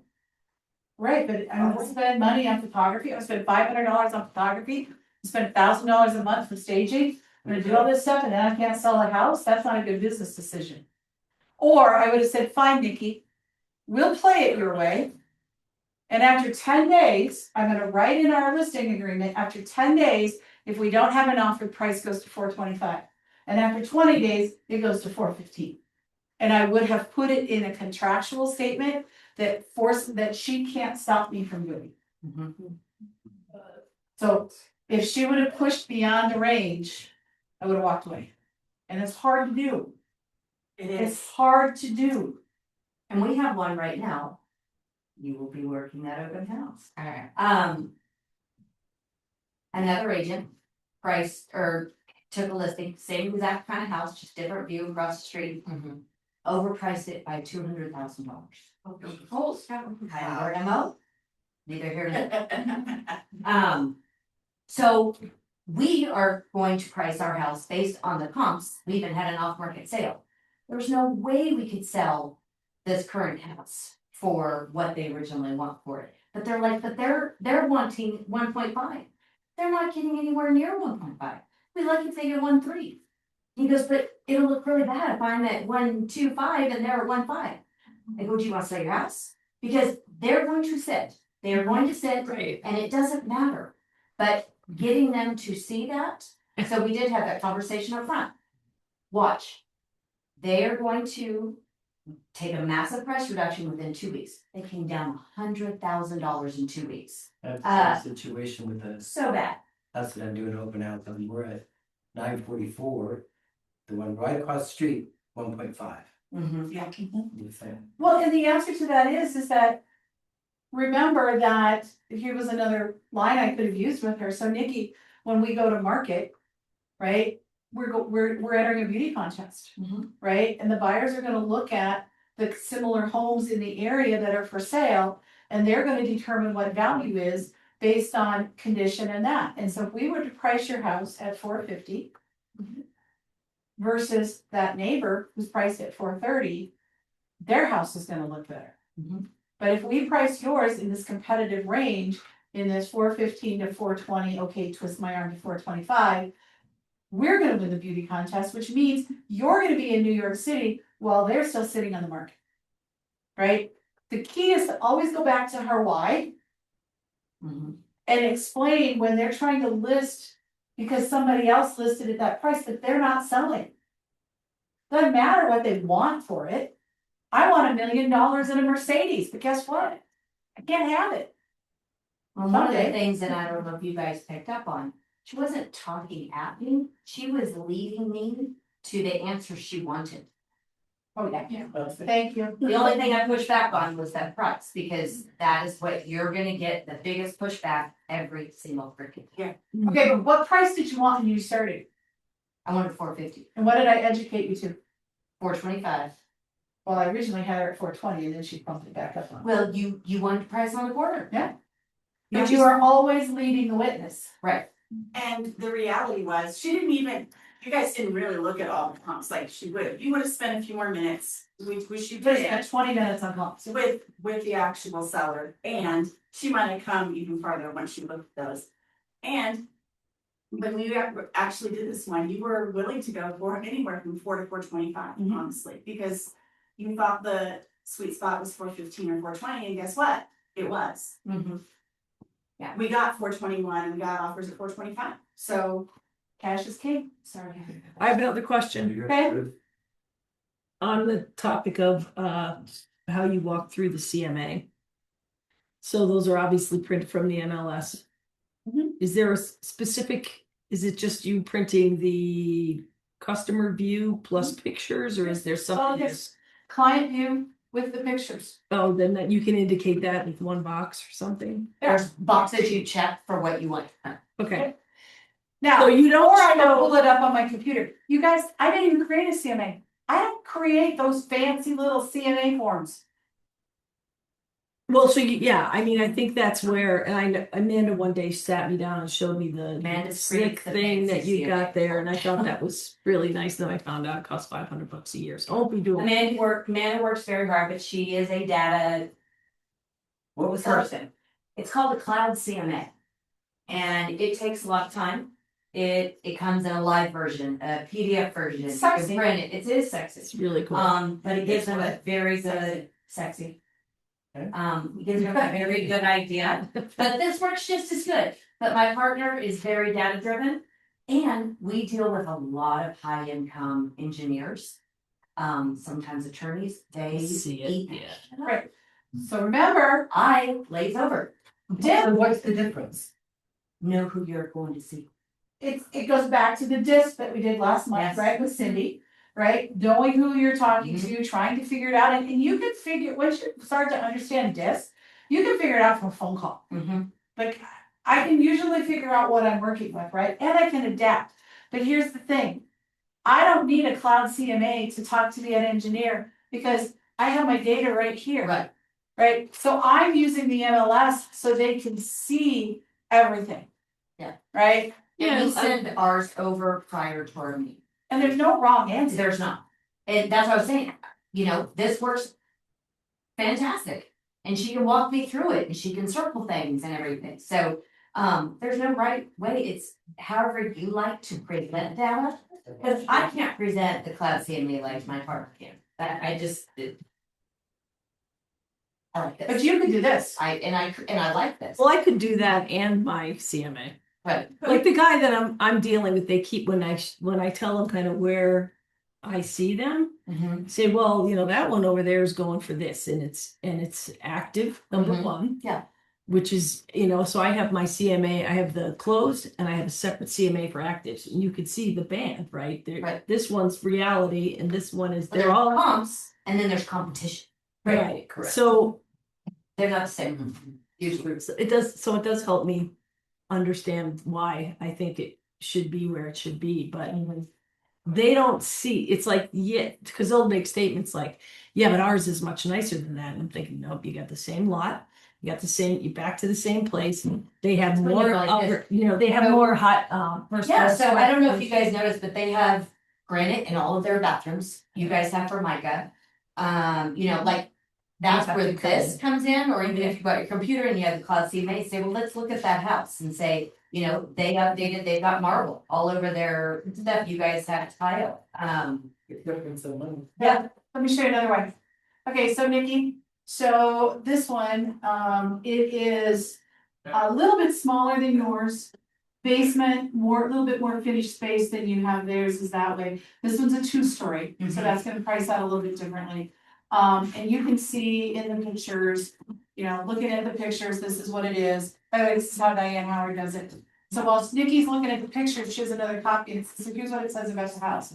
And unit townhome in the yacht for a private lake. It's prime north location, blah, blah, blah, blah, blah, blah. So when you look at this one, Nikki, do you think this one is equal condition to yours? Do you think it's nicer than yours, or do you think yours is nicer? Well, I just think someone's gonna like my white cabinets. They have dirt cabinets. Well, true, that's a buyer preference, but overall, I'll play my game. White's tricky. So with Yeah, no, you're right. So this one's a little nicer? Yeah. Okay, so let's put that one in this spot. Okay, this one's not as nice. Okay, so now this one is same unit as yours exactly. Okay. And it's listed like this. Here's the pictures. Is Yeah. this one nicer or equal? Yeah, to mine's nicer. yours? I agree, yours is nicer. Okay. Okay, and then we got this one, blah, blah, blah, blah, blah. So I got 3 files, right? Leave I them. got nicer than, better, this one's nicer, this one's not as nice, and these are similar. So then I grab this pile and I say, okay, so the ones that are most similar to yours, are ranging from X to Y. So when you look at all of this information, where do you think we should price your house? You can, that's like, I could have gone through, and Right. trust me, y'all didn't want me to do that. Y'all. But I could have had like piles. And then you leave them with her. No, I don't leave anything with her, because we're gonna agree to a price. If we couldn't have come to a price agreement, this consultation was over in 10 minutes. Okay. Because I'm not gonna talk about my marketing plan, I'm not gonna talk about how much I get paid if I can't come to an agreement with the price with her, I agree. right? So now we have all these stacks, well, she can only make one decision. I gave her the same data that you guys are all looking at. But guess what? She's self-discovering. And she's gonna say, I think maybe 420, 425, can I list it at 4? And we would have got to the same answer. This is how Diane does it. So it's a different way of laying out the information. There's no wrong way. Yep. How did you get to the right answer? Yep. Well, and guess what? Do you think we always You're get it? hired. Do you think we always get it? No. There are times the market will correct you. The market will tell you really fast if you're overpriced. Because you won't have any showings, you won't have any phone calls, and you'll be sitting and sitting and sitting and sitting and sitting. And what's the time trigger on that? So you list your house and you don't get any showings. Week 1, week 2, like, Look at the. You gotta know the market stats. You're gonna market stats in that neighborhood, yeah. Because here's the thing, in Candelas, what's our average day on market right now? You gotta look at the market and the micro market, right? Our micro market is sitting so much longer than our bank. So what's your average days on market in Candelas? 4 months then. So they have 4 months worth of inventory in the greater metro area is under 3. So they have more inventory, thank you, Trailston. Right, that's part of our problem, that is metro tax, You're yeah. competing with the builder? Yes, and they're offering 3.75%. So, And most people don't know. so to answer Karen's question, is you gotta know the market. so let's say it was median days on market for your market area is 41. Okay, And you've been listed a week, you have no showings yet. I'm not doing I wouldn't anything be yet, concerned. I'm waiting at least No. 30 days. Because also look at, so in there where you can pull the reports and everything, you can Yeah. see like average showings to. Oh, yeah, that's right. You know, all Yeah, that kind info of stuff. I would sparks. pull that data as well, because, you know, it's gonna give or take a few. We have one that's on the market that we've had 9 showings now, we still don't have an offer, but we've been on the market 32 days. That's.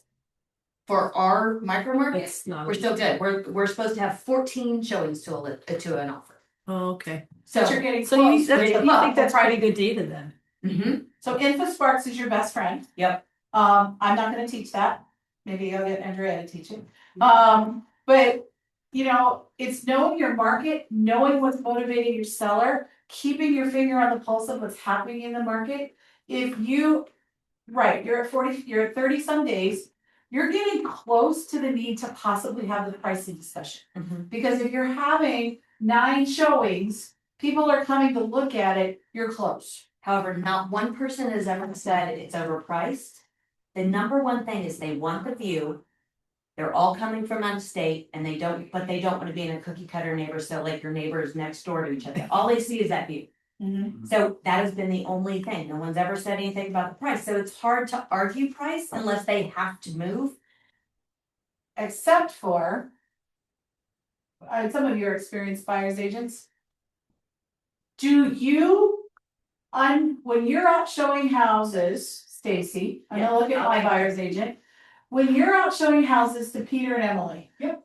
Are you doing a CMA on every property that you show them to determine if it's priced fairly? No, No. So when people tell you as a listing agent, pricing is good, I'm gonna throw the baloney flag. and I never answer the question about price in my showing feedback. Because especially if you're ever gonna come back and make an offer. Correct. Because if my buyer does come around and go, I actually, we keep thinking about that when we do wanna make an offer, and I said, price is good. And now I wanna say, Yeah. oh, they don't wanna offer $950, they only wanna offer $925. I don't want them to use that against me. I also don't wanna, and I haven't done a CMA, so while I might walk in and go, might seem a little high.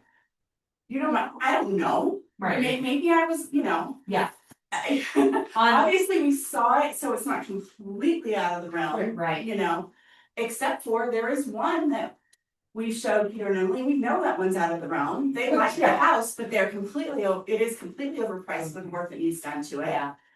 But we knew that because we did the homework after we viewed it, right? Yes. So my message is, as a listing agent, and I've got several of you in the room, don't get comfortable when buyer's agents tell you you're priced right. Exactly. The message is you're not getting offers, so you're not, Right. right? So I hate that question Mhm. in the feedback forms, because unless the buyer, now, if we're in Ken Dennis, we have the Ken Dennis Queens sitting across from me. You guys could probably tell me if I'm overpriced or underpriced, or if I'm spot on. Yeah. Because you know the neighborhood so well. But does everybody else in this room do that? No. I don't even think I could do it, and I live in Ken Dennis. And I I don't don't see sell any enough of of it it. in my neighborhood again. There's certain neighborhoods where I'm like, no, this is not worth $750, and I can tell you that right now, I'm walking in. Like, I know that maybe, I'm still not answering that price, because what if I wanna negotiate later or something? Well, no, I'm not gonna that's- answer it. Yeah, so, I give other feedback, I right, definitely, but I don't answer that about price, so Yeah. that's hard. rip, always get feedback, please, Yes. please. But don't rip the house apart, because you never know if your buyer's gonna come back and want that house, and you've already offended the Yeah. seller, and the seller's, you know, Mhm. but I know, there's lawsuit in Arizona right now of that very thing happening.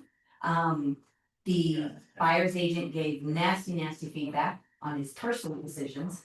Well, the buyers ended up wanting to come back, they made an offer, seller didn't take it because of the feedback the buyer's agent gave. And the buyers are suing the buyer's agent for what he said. Wow. Yeah, I just saw something on, I sent it to you, and I was like, what do you think about this, Margaret? Because the guy said, buyer's feedback is gonna go away. Yeah, because of that You reason. represent the buyer, Mhm. and if you do it wrong, now you jeopardize the It's deal. destructive, like, You you know, can say, they loved the view, the kitchen was too small for them.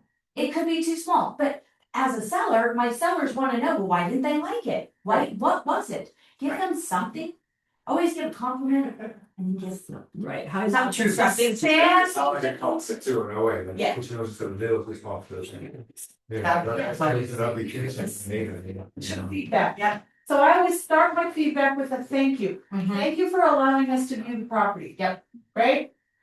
Second comment, I'm gonna find something positive about the property. Sometimes I gotta work really hard, right? But find something positive. You can always find something. It's Yeah. applicable to everything. Right, then if there is something negative, that's actionable, okay? I picked up, my buyers felt like there was a pet odor in the basement. Not your house smells like cat piss, Mhm. right? But, sorry, Zoom. But you know, you watch, but here's the thing. The floor plan doesn't work for them, it's not actionable. Mhm. They can't move the ugly industrial building across the road. Can't move it. So I'm not sure that's even valuable feedback. I will move it, I'll set it on fire. But road notes. That is constructive because it lets me know it's not my house, it's the location, and I can't change that. Right? So that, it is helpful to know It if is the road noise was too much for them to handle. Give them something, Yeah. right? And sometimes there isn't anything. Maybe it's just not the right fit. And it's okay to say that if it's legit. But if Right. there's anything actually. But if there is something actionable, help your friends, the listing agents, because we may have told them, right? You know, that black painted room with the purple polka dots, like, we probably told them, or we probably told them the cat smell in the basement is bad, or we may have told them that. And we need you to help us reinforce that with them. So be honest, but be professional, Yes. right? And then I always end it with either, again, thanks again for the showing, or best of luck to you and your buyer, seller, or, you know, something. So nice, compliment, actionable feedback is the perfect formula to sandwich that in with. You never know if you're gonna be working with that agent in the future. Agreed. We have had an agent, you'll know who he is. I know who you're talking about. Because there are lazy seller listing agents out there who allow the feedback to go directly to the seller and they don't look for it. Which, by the way, is dangerous, the danger can be. But There are listing agents out there that will do that, and so you have to assume that the seller's gonna read what you wrote. So this particular agent, the house was overpriced, this was back in 2015, 2016. And he showed this house, and in his feedback, he said, my buyers like the house. They just felt that the price was too high based on, and he literally showed the comps of why the house was overpriced. He wrote it all out. The feedback went directly to the seller, who called that agent 3 weeks later and said, I just fired my listing agent. I really appreciated the facts that you put in the feedback after you showed my home. Will you sell it? So you never know what's gonna happen. So always assume you're applying for the job with that seller. If it happens, it hasn't happened to me. I always write really nice feedback. And it could someday. He did show a lot of houses back in that day, so numbers game, but still, show a lot of houses. I don't know. Okay, yeah. We went all over the board. This was not just listing presentation today. Sorry. So, with 10 more Thank you, minutes, Margaret. what other questions do you have about the specific listing presentation? I have a question. Yep. So I know you had a perfect client here. that didn't- No, she wasn't. She didn't go to 400. Almost perfect client. No. And you've done this a lot, but for somebody that's practicing and learning a script, if you get off script, do you have any like tips for like how to get back on? Let's say you lose your place. Like would I you actually suggest doing- brought it with me. Oh, So I actually had a little piece of paper. I don't know what I did with it, but I had a little piece of paper that was just like my bullets. And it was pricing, marketing, compensation, close the deal. That's literally what it said. And then I had notes out to the side to remember to talk about how buyers search. The sweet, all of it, too high, too low. A lot of it is practice and getting to the point that you're listing consultation. Like, did I sound rehearsed and scripted? no. Oh my God, I was so scripted. Right? And the reason I sound that way is it's become who I am. Right? And when she derailed me because I know my flow, and I did cheat because I wanted to make sure I didn't miss anything with you guys.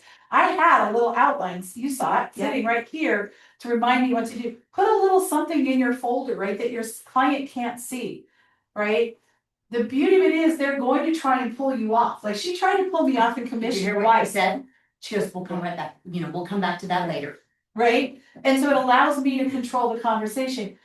I will never forget the time I got a call from this person. I didn't know who he was, never met him. I don't know how he found me. I still don't know to this day how he found me.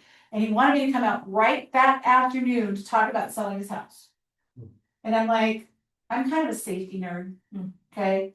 Like, I'm not just walking into some house with somebody I've never met. It's not a referral to me. So I grabbed Charles. At that point in time, Charles was probably 10 months in the industry. And I said, you are coming with me to my listing consultation. And he goes, why? And I said, you're security. I said, because you are going to protect me from this individual because I don't know what I'm walking into. And we went, okay, as Charles said in the car ride home, you could have taken him with your right hand tied behind your back. But we didn't know that, right? And so Charles was there as, I don't remember what my story was. I had a story for what he was. But this guy was one who would like try and pull me down rabbit holes all the time. The biggest compliment in all the years that I have known Charles was this. He says, you know what I love, Margaret? Yeah, what's your comment? You always controlled the conversation. You would answer his questions, you would go where he wanted to take you, and then you always got it back to the rhythm you wanted. That's what practicing your listing consultation will be. So Stacy has the list of everybody that's here today. So I am going to send out to you 2 different scripts for listing consultations. I'm gonna send you the original bowl, which is a very solid script. Then I'm gonna send you Jeff's. And Jeff's is 2 pieces. It's got the pricing piece and then the rest of it. Here's how you learn scripts. I wish Bruce the actor was here because he could tell us this is how he learned scripts. You write it every day for 30 days. Okay? And you hand write it word for word. Whether it's your words or not, because I can hear you already. That's not how I would say it. I don't care. I want you to hand write that script every single day for 30 days. In that same 30 days, I want you to chant it or read it out loud to yourself over every day, 30 days. You're just gonna read it to yourself out loud, okay? Then, if you really wanna get good, find a script partner in this room, right? And Andrea and Karen spend, because how long do you really think it would take to do the script if we weren't doing all the dialogue and all of the other stuff? You could run, both of you could run the script in 30 minutes. You do it to her, she does it to you. Now you're practicing with somebody. Or what Greg says is videotape yourself and send it to your coach. Okay? Also with scripts, I've learned over the years is you take the training script like you have, Mhm. you learn it, you memorize it, and then once you own it, then it becomes your personality. Right. And then you just That's develop it. exactly, that's what the 30 days are gonna do for you, right? Your 30 days are going to make you sound like what was in those words, but it has become such a part of who you are. Many reasons why I say to handwrite it. One, it is a brain thing, right? You're engaging the brain, and if you write it in cursive, for those of you that still remember how to do that, you're actually using left and right sides of your brain. Okay, that's an educator thing where you move the brain cell back and forth. Plus, when you write something, whose voice do you hear it as you're copying it? Your own, right? So all of a sudden, when it comes out of your mouth, Sounds like you've already heard it yourself saying it. For 30 days, you've heard yourself saying those words, and it becomes who you are, right? I many times said, oh my God, I don't know where that came from out of my mouth. I must have been channeling Jeff or Brian or, Ben or somebody, right? Because I've heard them say it so much over and over again that I've just kind of incorporated it into who I am. Same with us. Yeah. We'll open You our probably mouth have and Amanda channeled me. pops out. Or you've channeled me. Yeah. Yeah. The worst is when my mother pops out. Well, see our resident therapist here, so we're not going. All right, what other Zoomland questions? Anything else? Don't forget social hour. Oh yeah, there's a happy hour. I forgot, I got, yeah. I one-on-ones. Street somewhere. Down the street, literally, just walk like you're going to Land Tyler's on the left. So it's starting now, or no, it starts at 2:30, I don't know what time it starts, just go ahead here. 4:30. Okay, so thank you all for coming. I really hope this was beneficial for you guys to see what it's really like, as close as we can make it. Thank you. Absolutely, without question. Yeah, that's borrow from Eugene's and a t-shirt. I think that's it. Bye guys. Thank you. This is where the property is,